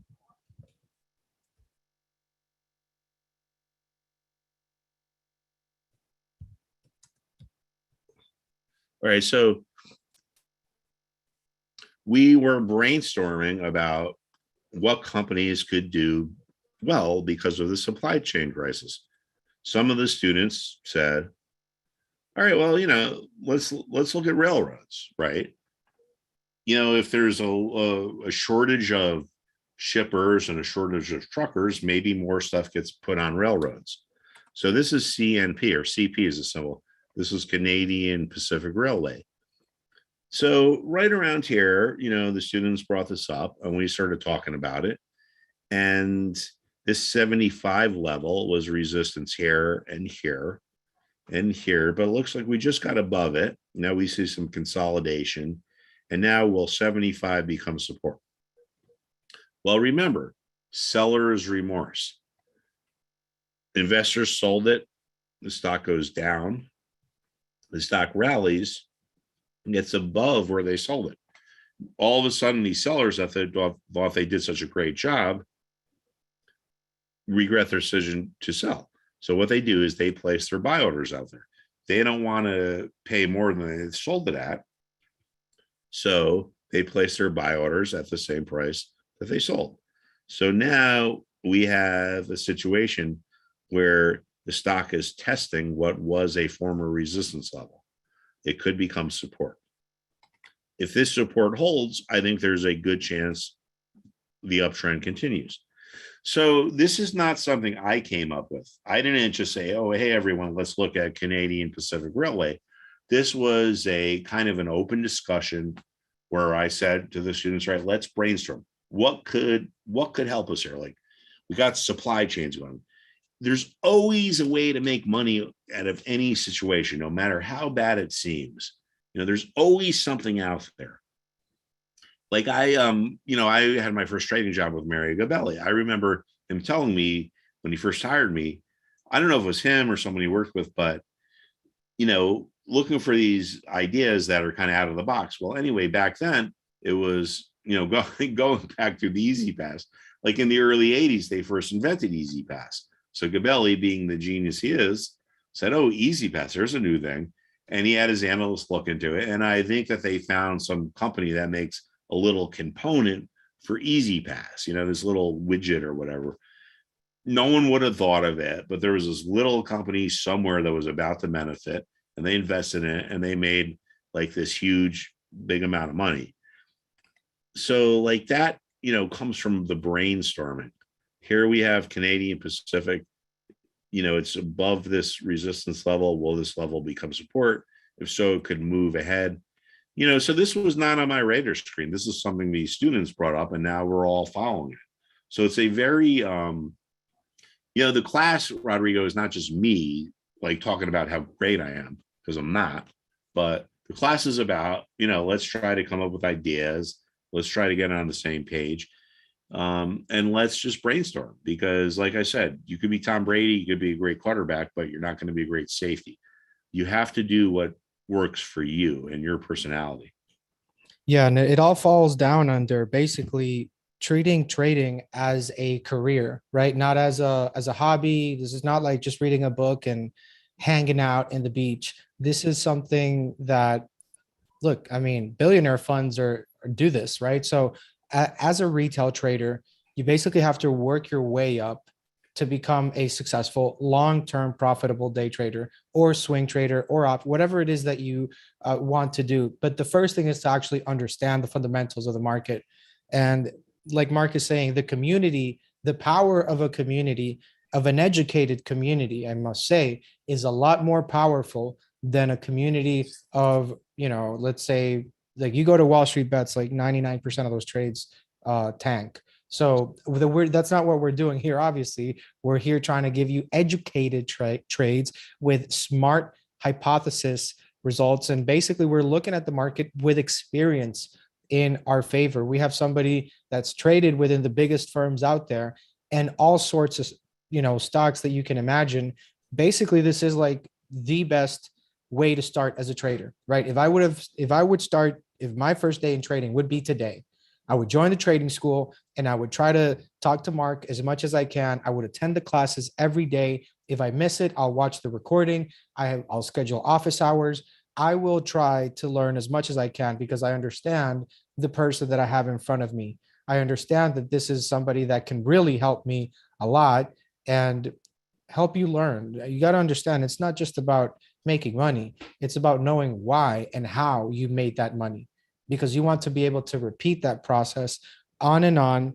And basically, remember that if you don't have an education, you're going to fall into the emotional trading. There's no way around it. If you don't have no training, there's there's nothing that you will fall back on besides your emotions. And that's really not, I mean, if you haven't paid attention what we've been talking about all this time, you can't let emotions guide your trades. You need to have a set plan and strategy. And that's what we're doing here with Mark Putrino. Amy's asked, oh, by the way, thanks for joining, Amy. Congratulations on joining the trading school.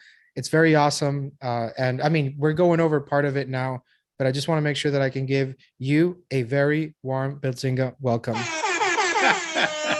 right. All Thanks, right. Amy. Aomi is asking, do you have a 3-6 month membership? No, so it's only for the year. We only have an annual membership here.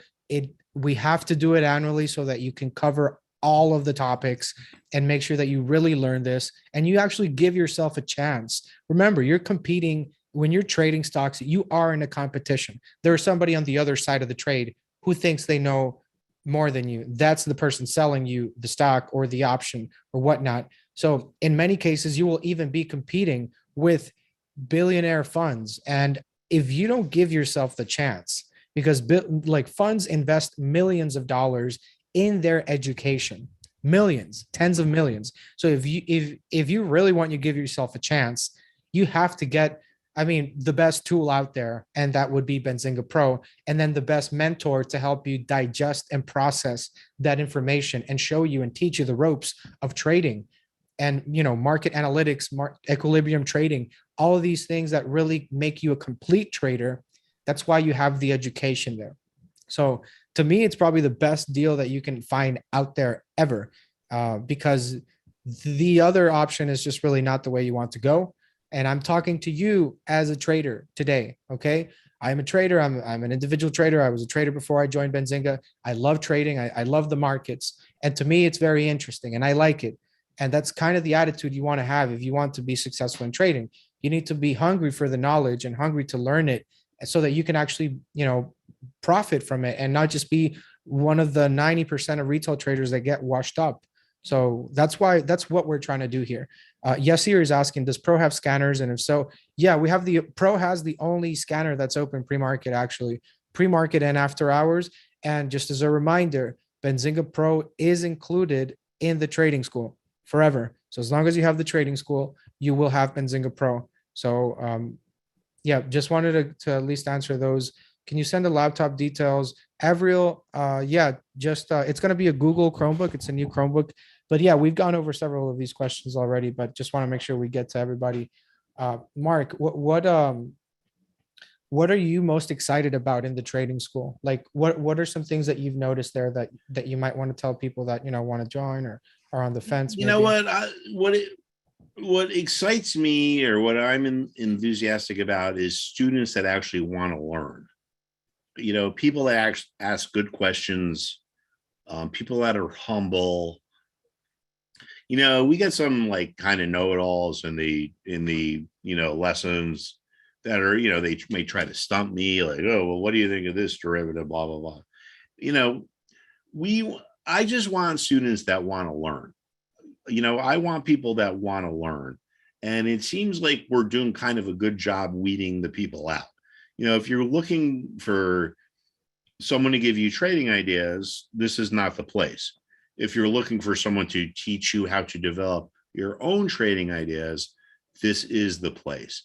So what I'm excited about, Rodrigo, is that I think we've kind of filled a, you know, not a trading term, but a gap.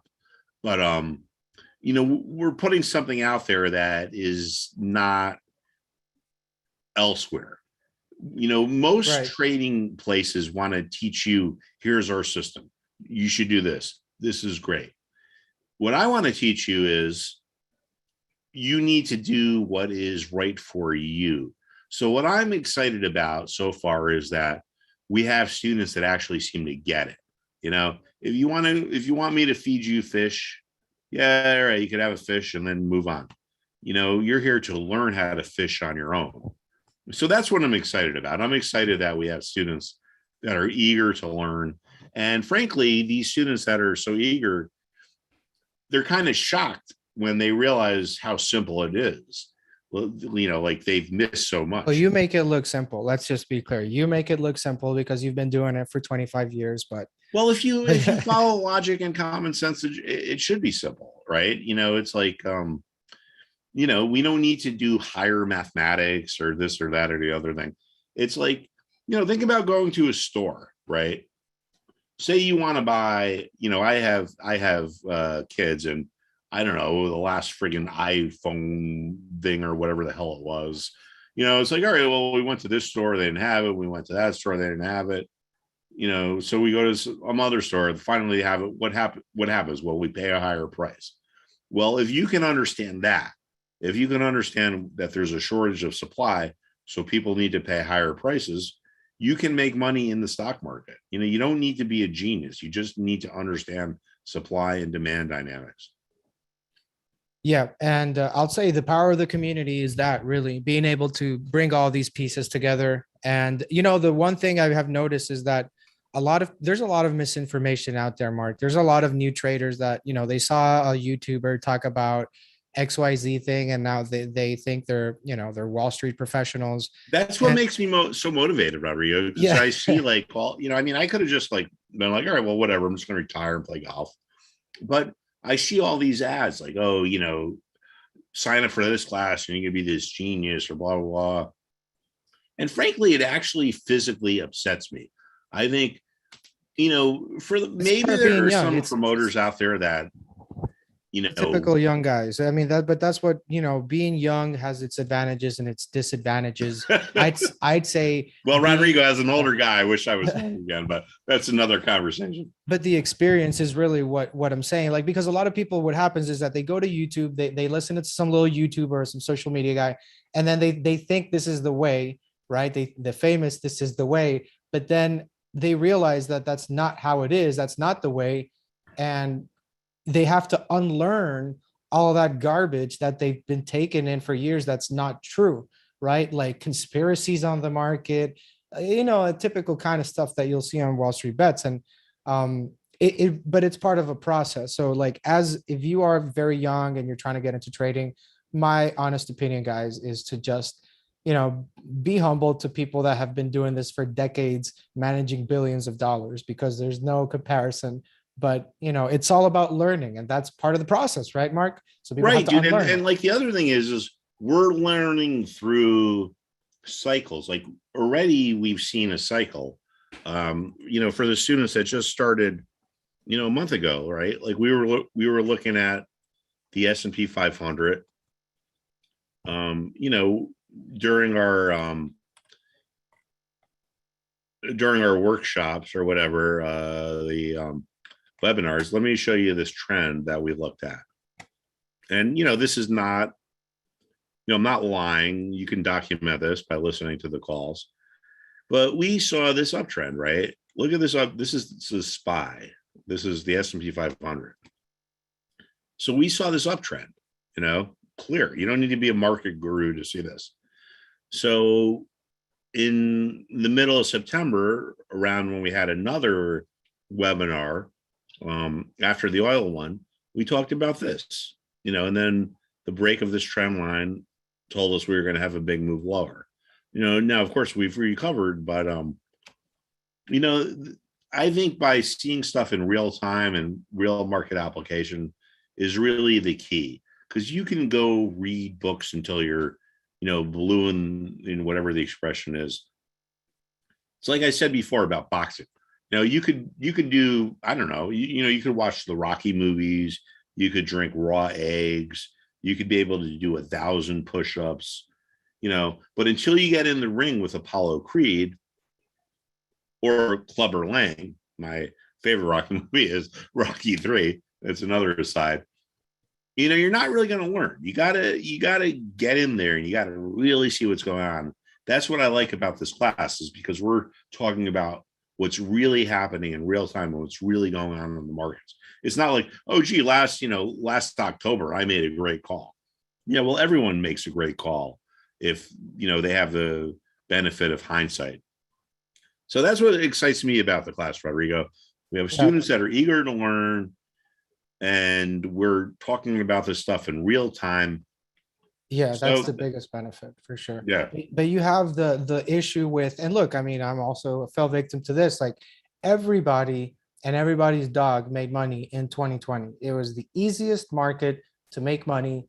There was just almost impossible to lose. You could have bought the TQQQ at 30, 40. I got that at 40. I mean, it's had a split, but you could buy anything at that point and make money. And now all of the retail traders from 2020 have been washed out because the market changed, right? So a lot of people might think that the market as it is right now, it's going to be like that forever. And what do you have to say about the market changing and really why it's important to have that ongoing education, Mark? Well, the big thing is what you're talking about is the risk management. Big part of the problem is sentimentality. People buy a stock, it goes up. They think it's easy. They hold on to the stock. It's like really similar to dating, right? If someone's in a bad relationship, they meet someone for the first 2 months, it's great. Or the first few months, they're in love, blah, blah, blah. But then things get bad, and maybe one of them is abusive, or one of the people is a liar. But people cling to it because they want it to be like it was at the beginning. And as people like me who've been married for 19 years, or other people out there know that that's just not how it works. It's the same thing with stocks. Like you might buy a stock and the thing makes you money, so you fall in love with it. But, when the thing breaks its uptrend, or when you get a signal that it's going to go lower, it's like you got to get rid of the zero and find a new hero, so, we need to understand how to, going back to, it's like, you need to make money. We're not here for entertainment, although making money is entertainment. But if you get attached to stuff, or you let your emotions rule the day, you're not going to make money. Making money is cool, and we can get emotional when it happens, but you need to be able to disassociate yourself from these positions and understand, like, it's not going to be perfect. If you make money on a position, that's great. If you didn't catch the perfect bottom or the perfect high, that's irrelevant. Who the hell cares? Just don't watch the chart, watch your bank account at that point. Yep, absolutely. And, actually somebody did mention that in the comments, Mark. They were talking about, I lost 50% because I fell in love with the stock. And that's one of the first lessons I learned. And this is what I'm talking about, guys. Stop trying to learn these lessons and blowing up your account while you do that. That is why we have the trading school, so that you don't have to learn by blowing up your account, losing 50%. And that wasn't even options. If we're talking about options, that's an account that it's gone. So being able to actually take the emotions out. And honestly, I feel it all comes back to that psychology class. But dude, there's no doubt, like that particular person you just mentioned, like if they bought the stock, why did they hold on to it? Do they have a logical reason for holding on it? And I'm not putting this person down, because all investors face this, and this is why we have the class. But someone buys the stock and it goes down, and they're just watching the quote. They don't really have a plan. They don't know. They're just watching the tape. It goes down, it goes up.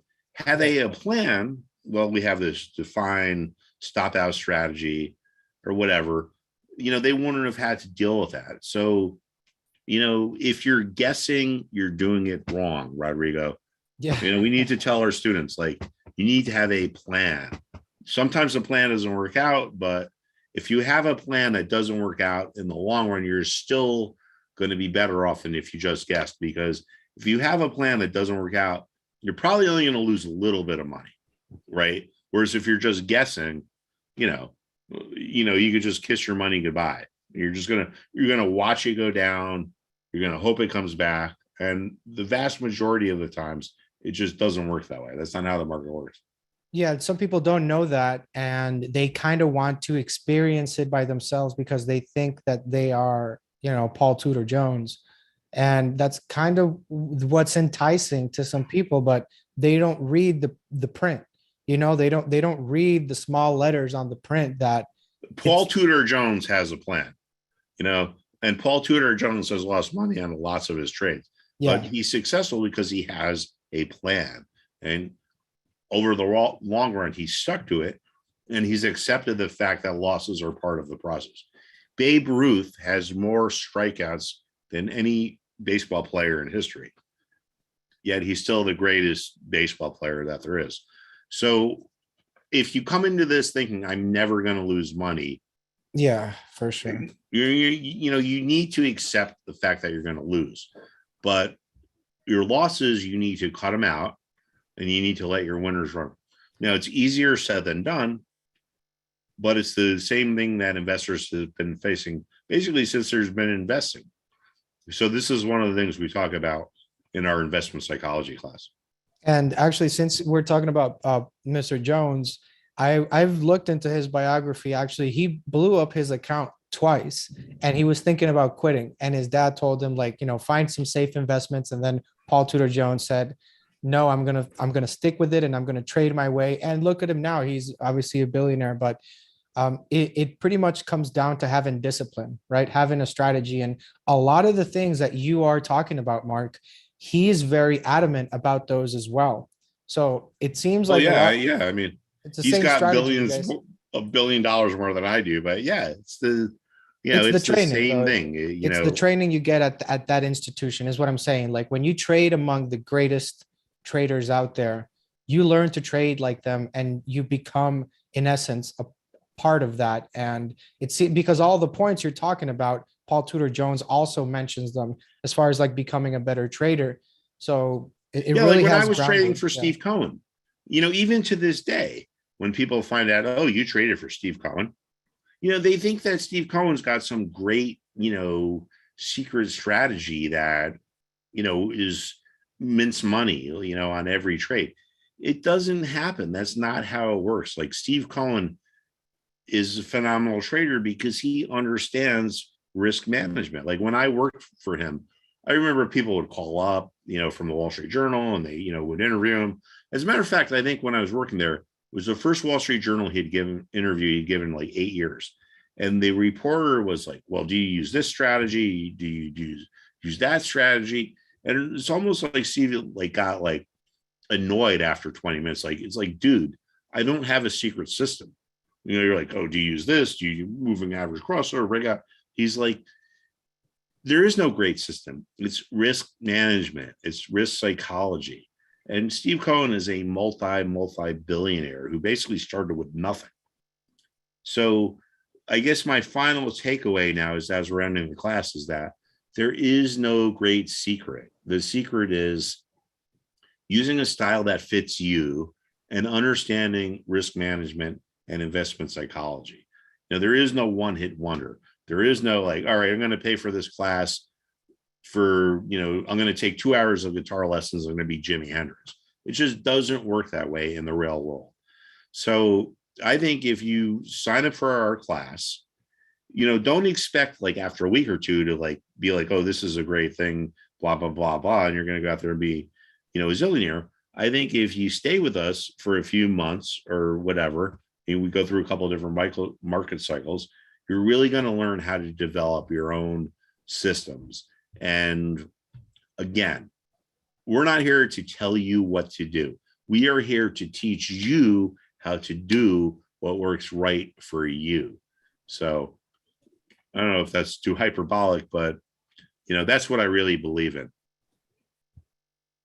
Right. And I mean, to be honest, we do want to set proper expectations because I go back to this because it's kind of like something that's poisoned the market a bit, I'd say. Like when people go on Wall Street bets and they're looking at, 10,000% gainers, or they're looking at all these things, and they come in with those expectations. And a lot of those things are Photoshop, guys. So like we want you guys to be successful, but if you make 50, 70%, 100% a year in your portfolio and you're upset about that, you need to have a reality check, because those things you're looking at Wall Street bets, big majority of people, all of them that make that crazy number, which is fake, they're very likely to lose it the next day. So if you don't know why you made money, what makes you think that you're going to keep it?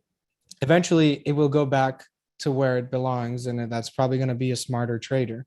So that's why you have to be the smarter trader. Remember, this is a competition. It's not charity work. You need to make educated trades, and you have to do that consistently. So it sounds easy, sounds very easy, but it's not that easy once you have to put it into place. So that's why we want you guys to learn and be around that community, because that's going to help you. Being around a community that helps you, instead of trying to figure it out on yourself, falling into what I call vacuum trading, because vacuum trading is very dangerous. You're going to be on your own trading in a room with a bunch of screens and little noises and alerts here and there. You're going to go crazy. You need to find a community that you can trade with, that actually cares about you. So that's what Mark is talking about, the community here. And yeah, I'll post the link for you guys that are asking about how to join in the chat. All right, cool, everyone. I got to sign off, but I just want to leave us with one thought. And just right before that, guys, I'm going to stay here. I'm going to show you the trading school, and I'll be answering some questions as well once Mark takes off here right. So this is my one kind of thing to leave here with. You're not competing against the market. You're competing against yourself, right? Like when it comes to yourself, there should be no negotiation. Don't worry about the market. Don't worry like I made more money than this guy or this other guy. It's like golf, right? In golf, you're not competing against the other person. I mean, you are if you're playing for money, but you're really competing against yourself.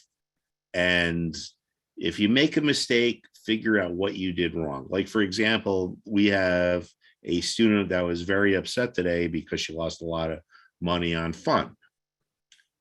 Well, why did she lose money? Well, she just guessed. She didn't have a plan. She just rolled the dice. I don't know whatever the hell happened with fun, but she lost money. So remember, like think about yourself in an incubator, or, think about yourself just in a room. You're not competing against other people. You're not competing against the market. Who the F cares what other people are doing or what the market is doing? All you need to care about is your account, and do you make more money in that than you take out? You might be wrong, but you take a small loss. You're right, you let it run. You're ahead. So, don't think about this like I'm competing against the market. Don't think about this like I got to be better than the next person. Just focus on yourself and focus on your bank account. And just remember, it's not about being right. It's about making money. I know that seems a little complicated, but think about that for a few days or so. And all of a sudden you're going to understand like a good principle. And I think that's going to help you move on to the next level. Okay. Well, definitely love those remarks, Mark. Definitely interesting, and glad to have you here with the trading school. Everybody say thank you to Mark Putrino for taking the time out of his day and his classes to come here, help you guys with the education, give you guys some pointers, some smart pointers, right? And some good direction and guidance that I feel a lot of retail traders really need here and then. We kind of need a little kick in the head sometimes to understand, really all this. So Mark, definitely been great. Pleasure having you here. We'll be doing this again because it looks like a lot of people love it. Look, all these people saying thank you. That's pretty cool. Yeah, cool. Yeah, Rodrigo, yeah, I'm, happy to be teaching people. I want to teach people. So tomorrow morning's class is on levels, and I guess we'll just take it from there. So sounds good. Yep. All right. All right, everyone. Have a good night. Now I got to go to my other job, wife, kids, all that kind of stuff. All right, Mark. All right. But I'll check you out in the morning. Thanks, Rodrigo. Thanks, everyone. Sounds good. All right, guys. I'm going to share here with you the trading school, because a lot of you guys seems like you still have questions. So all right, I think everybody can see that there. In the chat, give me a 1 in the chat if you can see the trading school right now. If you can see the screen where I'm pretty much, okay. All right. Seems like we got a couple of people there. Everybody can see the chat. Okay. So I just want to do a quick rundown here because a lot of you guys seem to, want to know how to use this platform. It's very simple. It's very simple. This is the homepage where I'm clicking, and you're going to have basically all of the like an overview, right? Like when you have your portal, when you go like to college or whatever it is, you have like a portal that gives you an overview of all of the classes you have upcoming and the prior classes. Obviously, this is way better because you actually get the recordings of the class, including the Q&A. So you don't have to go to class or anything like that. And people from all over the world join. It's very simple to use, very easy. And we have a lot of people inside Benzinga as well that do like to try it out. And I don't blame them. I mean, Mark Putrino is somebody you do want to learn from. That's somebody that you do need to make a little part of your brain out, like give him some attention there. So if we go over here, you're going to see in the home, you have every single class there, right? Every single class is recorded there. All of the classes, investment strategy, trading systems, market principles, analysis, sentiment. This is my favorite one. If you have to go to one class during, well, I'd say the charting is important one. The chart classes are important, the trends, the momentum. But personally, my favorite one is the investment psychology because it takes you to where really none of us have ever been, inside the mind of a money manager and how they approach the market from their perspective. So here's where you can find here, as you can see, upcoming events, October 25th. And everything is there pretty much laid out. If you want to join the live class, you just click on live class. And whenever the class actually begins, you're going to be able to sign up here. So in the video library right here where I clicked, that's where you're going to be able to find all of the systems, all the classes, market principles, analysis, and sentiment. These are from October 20th. This is from the 21st. As you can see, they're all labeled, which is very, easy to kind of scroll through them and see the one you want to watch. The most recent investment psychology one was on October 19th.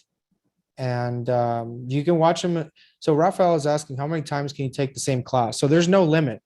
There's no limit to this. I know that different places might, like, you'll only be able to take it once, and you got to pay again if you want to take it again. So we're not doing that here. You pay one time and you get access to all of the material. There's no need to pay for anything else or anything of that nature. It's all included there for you. So Raphael, you can take them as many times as you want. And obviously there are 8 chapters, and you're going to be going through all those 8 chapters within 2 weeks. And then on the following 2 weeks, you will build up on that, and you will continue to build up on the topics, on the subjects, on all of the information, because the market is moving all the time and it changes all the time. So we have to stay up to date with current market trends. John, thank you again. I need to sleep. Okay. All right, John, but remember to go to class tomorrow or watch the recording. Okay. That you're excused. So yeah, this is the trading school. What you're looking at here, it's my favorite place to hang around when I have free time. And something I like to do here is that I go to the chat rooms and I'll just get picks from here that Mark is going over.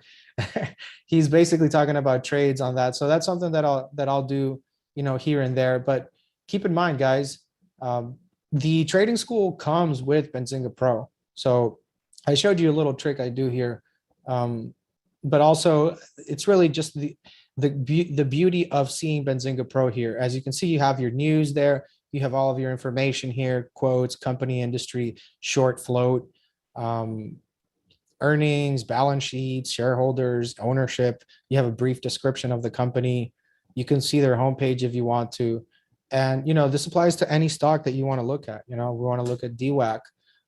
You want to see at like what's going on, why the stock is moving. You can look at the chart and you can also look at the news as well, right? So you can see here, Chamath Palihapitiya calls Trump's back, huge vote against censorship. So, I mean, you'll basically get everything that is out there. So if Chamath tweets something about a certain stock and it moves the stock, you will hear about it, right? And you will hear about it in Pro. It's the best place to get your news. You have a live Squawk radio here, Squawk options, and you have Squawk equity. So basically, if you want to have a radio, kind of like a radio, but we have somebody, a real person, actually going over, reading you the tape before it comes out many times in many places. So I would really look into the squawk. Some people, when they're at work, all they do is they plug in their headphones and they just let the squawk run, and they're listening instead of listening to music or, Beyonce, whatever you guys listen to. You're going to be actually listen to financial news, right? That moves markets, and you stay on top of the game. That's what you have to do. It helps a lot for sure. And you have a cool calendar here. I use this a lot. I feel it's pretty underrated for all you can do with the calendar, just because you can always take a look into the future and all that stuff. So um, I think the calendar is an amazing, amazing tool. And you build your watch list there as well, right? You build your watch list, and you can also filter. Oops, I opened 4 watch lists, but you can filter your news feeds that I showed you earlier by your watch list, so that you only get the news that you want and you're not wasting time.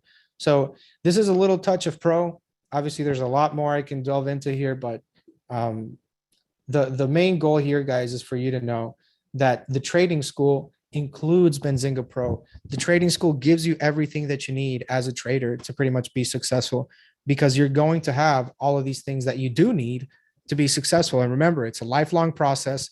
Trading is really not something that you can pick up today and be a beast tomorrow.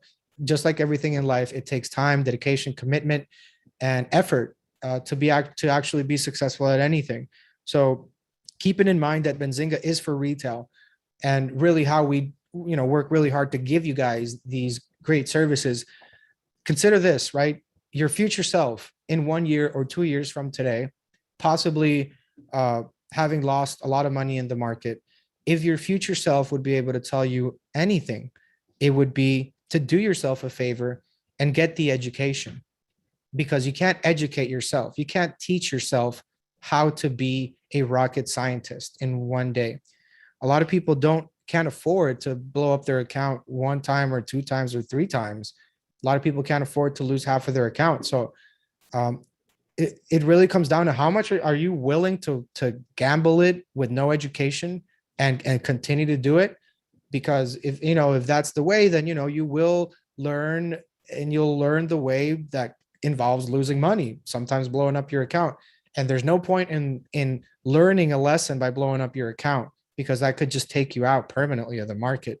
So we do have some questions here. Let's get over to this. So Aomi is asking if I do live trading, or do you do live trading? Mark gives out trades in the chat room. And since the classes are live, we'll be going over current market examples. As far as being actionable or not, that I'm going to leave it to you in the class to talk to Mark about, if that would be an actionable trade idea or not. And that happens pretty often. It's pretty normal, actually. So let's see. Barbara is asking, I don't know what the TC200 is, Barbara, but send me an email and we can talk further on that, because I don't know exactly what you're referring to. And thanks for the producer there, Harvey, for putting in the link in the chat.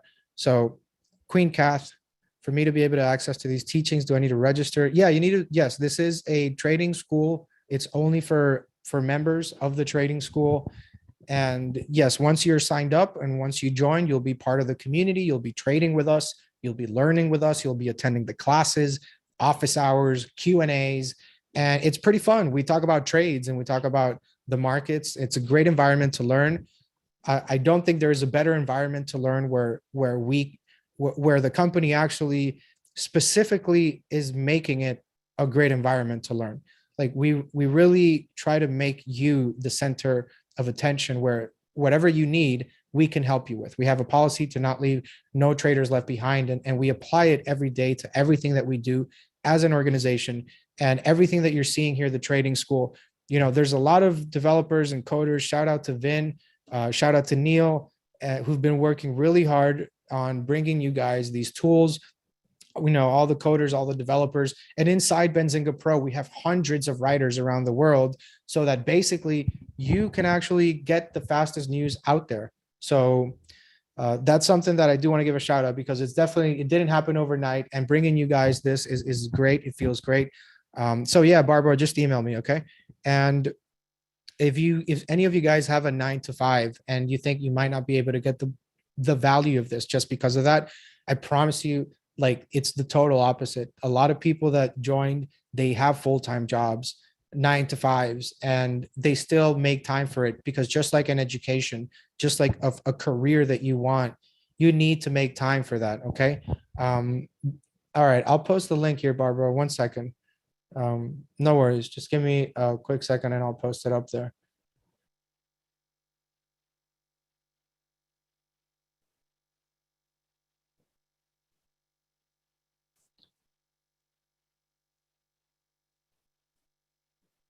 But yeah, all right, Barbara, that's the link. You can email me there. But guys, you definitely want to take your trading seriously. Stop, not try to wing it. That doesn't work. I tried it, literally tried it many times. Sometimes you win, many times you will lose. Um, let's see if we have any questions here. All right. YouTube chat has been really great. All right.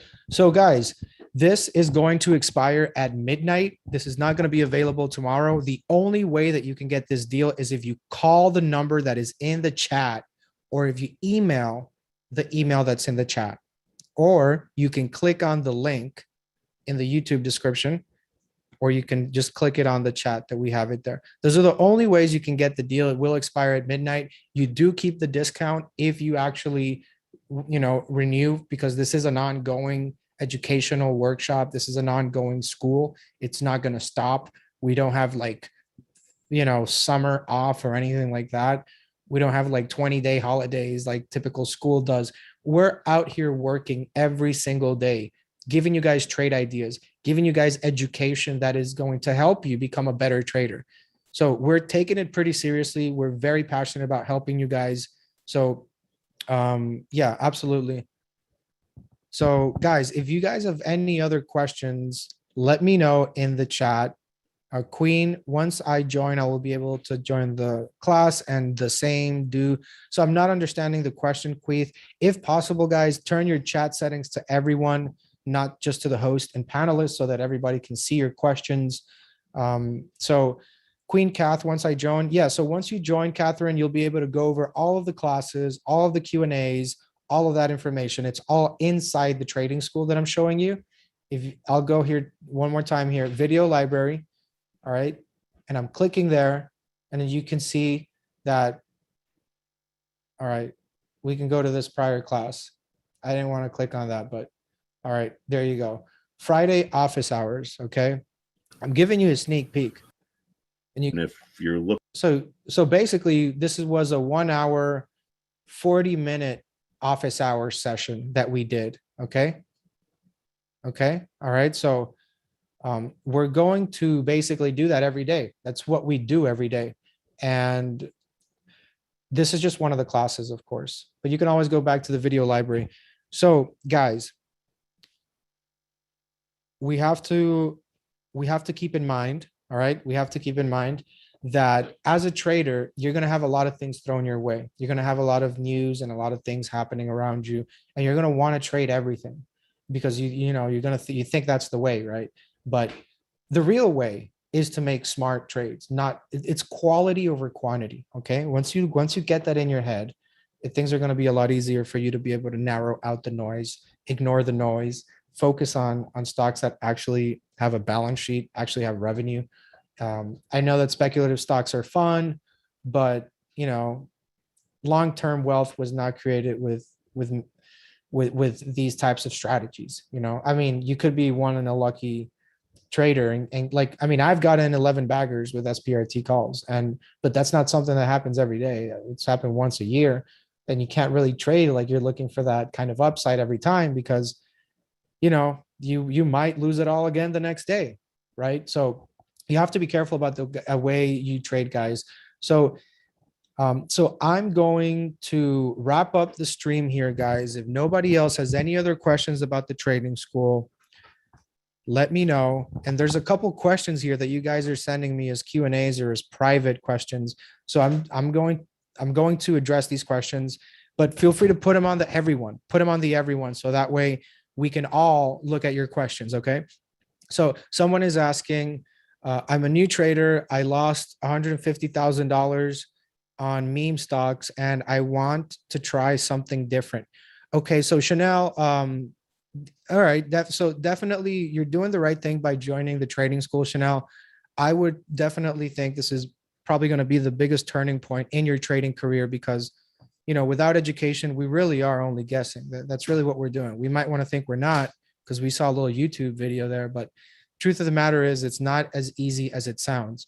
And that's why having a mentor like Mark is going to help you change things around. And don't feel discouraged, Chanel, because I know people that have lost, similar or higher amounts and they come back, they bounce back, right? They bounce back harder because they now have the knowledge to be able to successfully trade and be profitable in the long term, which is really what we want. It's better to be right in the long term than to be right in the short term. And that requires a little bit more work. And that's why we do that work with you guys, with Mark Putrino. So good question, Chanel. If you guys have okay, Amy is asking, what time is the live class? All right, guys. So we're going to go over this here with you guys. The live class, the classes are Monday to Friday. Okay. Monday to Thursday, you're going over the class. You have a different chapter every day, right? 8 chapters total. And then on Friday, you do a recap of all of those 4 chapters. And then the next week, the same thing, right? Monday to Thursday, a chapter each day, and then Friday recap and so forth. So every lesson that we do have builds on the prior lessons and so forth. So it's something that it doesn't matter if you're trading options or if you're trading crypto, or if you're trading futures, you're trading Forex, penny stocks, whatever. These are the fundamentals of the market that you need to know and get by with. So good question, Chanel. Absolutely. Amy, yeah, good question there. Barbara is saying, I really want to focus in on options. I'm spending a large money already on options education, crypto education. I'm concerned. Yeah. So here's the thing, Barbara, you could get all that education in one single, with the trading school, because everything that we are talking about applies to crypto, applies to options, applies. I just went over this. As far as trading options, you out of everybody else needs to know how to read charts and read that language and the language and be able to understand the language and dance with it so that you are going to be more comfortable placing your trades and have a higher success rate. Not knowing how to read a chart and trading options is the recipe to blowing up your account. So, yeah. Okay. Yeah. You've already spent it concern. Yeah. So I get where you're coming from, Barbara. You see, there's a lot of things out there that really promise you a lot of things and they promise you the world. But when it comes down to it, we want you to be successful in the long term. Benzinga, we've been with retail for over 20 years. So what I really would suggest is to, because this class covers everything. It does cover everything that you need because it's all coming down to the fundamentals of knowing how to read charts. If you don't know how to read a chart and you buy a call, stock drops 15%, your call is worthless.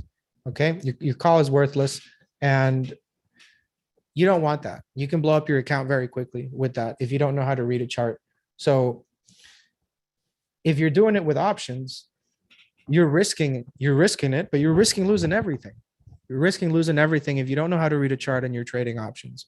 If you're trading stock, you're risking losing 50%, 60%, 40%.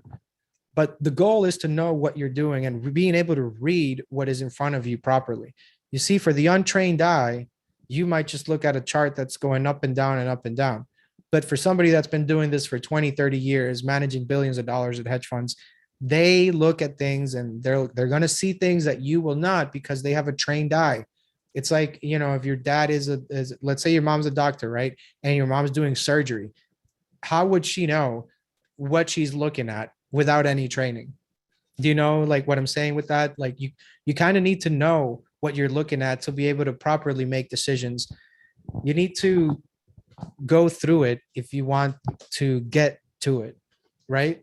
You need to actually go through the motions and know what it takes so that you can actually get to where you want to go with trading. I hope that makes a little bit of sense, Barbara. But it happens. But definitely the trading school is going to cover everything that you have in those 2-3 services, which is we want to help you guys, and absolutely. So I don't see any. Well, I think there's a couple more questions here, but make sure you put your questions at everyone, guys, so everybody else can read it. So Joe is asking, does this include Benzinga Pro? And okay, yeah, so this does include Benzinga Pro. And he says, okay, so just saying I was going to buy it for $2,000, but this is a better, yeah, this is a better deal than just buying Pro, Joe. Absolutely. Because it does give you the trading school with it. And it's pretty much meant for you to use them together. So good question. There's another question here by Tim. Tim is asking, what happens if if I am not able to attend the classes? So if you're not able to attend the classes for any reason, let's say if you have to go to work or you have to go to school or whatever, well, like university or whatever, all the classes are recorded so that they're all there for you. That's what I have there in the trading school.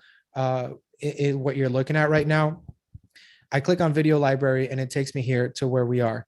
And you'll see all the Q&A sessions. So you will have all of the Q&A sessions recorded. Even if you're not able to attend the classes, you always get the recordings, which is good because, we all have busy lives and we can't always keep a steady schedule, but keeping in mind, we have to prioritize what matters, and education matters. It always matters. Educating yourself. It's the best investment you can do. Investing in yourself is by far the best investment you can do in life. So invest in yourself, invest in your trading strategy, trade with the community that cares about you, trade with the best community out there, trade with a professional like Mark, a real money manager that's well known in Wall Street, somebody that knows what they're doing, somebody that's managed over $1 billion, somebody that's been reading charts professionally as a CMT for over 2 decades. That is who I would learn from. That is who I would be following when it comes to learning. So guys, I want to say thank you for joining. Thank you for being with us here today. We're going to finish here the workshop here in a minute or two. And I want to thank everybody for being here. I know you guys are very busy working and trading and giving us a little time of your day to help you guys be able to find some things or pointers. That's all we care about. Like personally, if I'm able to save one person from blowing up their account, that makes me happy. Just one person, right? Because that could have been me when I blew up my account, right? So like I want to make these sessions as helpful, as educational as possible so that we can all learn together, so that we can all basically work together, become better traders, and not being afraid to ask questions. I know if you ask a question in a public chat room, you know what response you're going to get. But talking to Mark Putrino, talking to other like-minded traders that want to get ahead, that want to become better traders, that want to learn how to trade options, but they know they have to learn how to read charts before they do that. So even trading, it has a plan. You're going to have a daily plan. You're going to have a weekly plan, a weekly trading strategy, but you need to have an actual plan on how you're going to approach trading. And the way that you do that is you focus on the fundamentals, which are basically reading charts and analyzing charts, doing professional chart analysis. That's something that you can't learn on YouTube. You have to be a CMT, a certified, licensed, chartered market technician to do that. And when Mark joined, there were only like 200. So these are the people that invented all these cute little indicators that you guys use. People were doing it pen and paper back in the day. So if you want to learn from somebody, I highly suggest that you start listening to people that have been there, that have done it, that are, Wall Street verified, you want to call it that. But yeah, it's definitely would be my suggestion. If you guys are if you're starting to trade, don't jump into try to trade an option without knowing how to properly read a chart, without understanding how markets work, because there's a lot of fine print that they don't tell you when you open an account to trade. And it's all in the fine print, right? That's really where they get you. It's all about the fine print, and the fine print, they're going to make it as hard as possible for you to find it. And that's why we are basically giving you guys the fine print so that you can go around the fine print and trade along with it.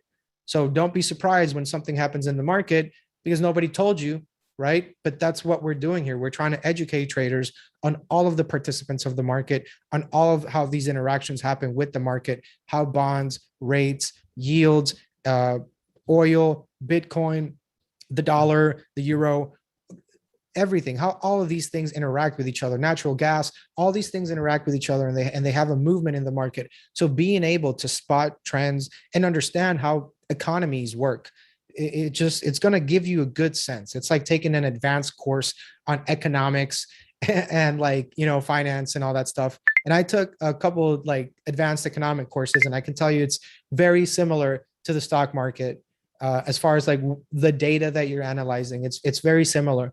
So guys, it's been a pleasure here being with you guys. I appreciate you guys taking the time. We're going to let the stream here run a little bit for you guys, but if you have questions about the trading school or any questions that you have that I can help you with, let me know. And you can always reach me here if you have questions about maybe how the trading school can benefit you, because I know we all have different trading backgrounds. So if you do have questions on that, feel free to call me. Amy asking if you can watch this webinar again. Yeah, if you are here in the webinar today, look, today's workshop was insane. It's been awesome. I've loved it a lot. There's a lot of education that was going on, and I hope you took what I took away from it. I took a lot out of this, of listening to Mark and listening to you guys here on the chat and what you guys are saying. So yes, today is a special session, and everybody that registered will get it. Okay, everybody that registered here for the presentation will get it. So yes, today was an amazing session. So without further ado, guys, I'm going to be stepping back a little bit here because I have some people I do have to call. And anything else, Amy, you're happy? I'm pumped up too. I'm gonna go watch this again right now. But yes, if you have questions, contact me, email me. We're gonna leave the stream running here for a bit. I'm just going to leave my information there. And of course, oh, Queen, you're talking about the link to join. Okay, I'm gonna put that link here in 1 second. And then we're gonna have our grand finale.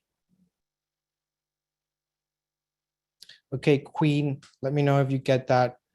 And okay, all right, I put the link in there, guys. So I hope all you guys have been having a fun time.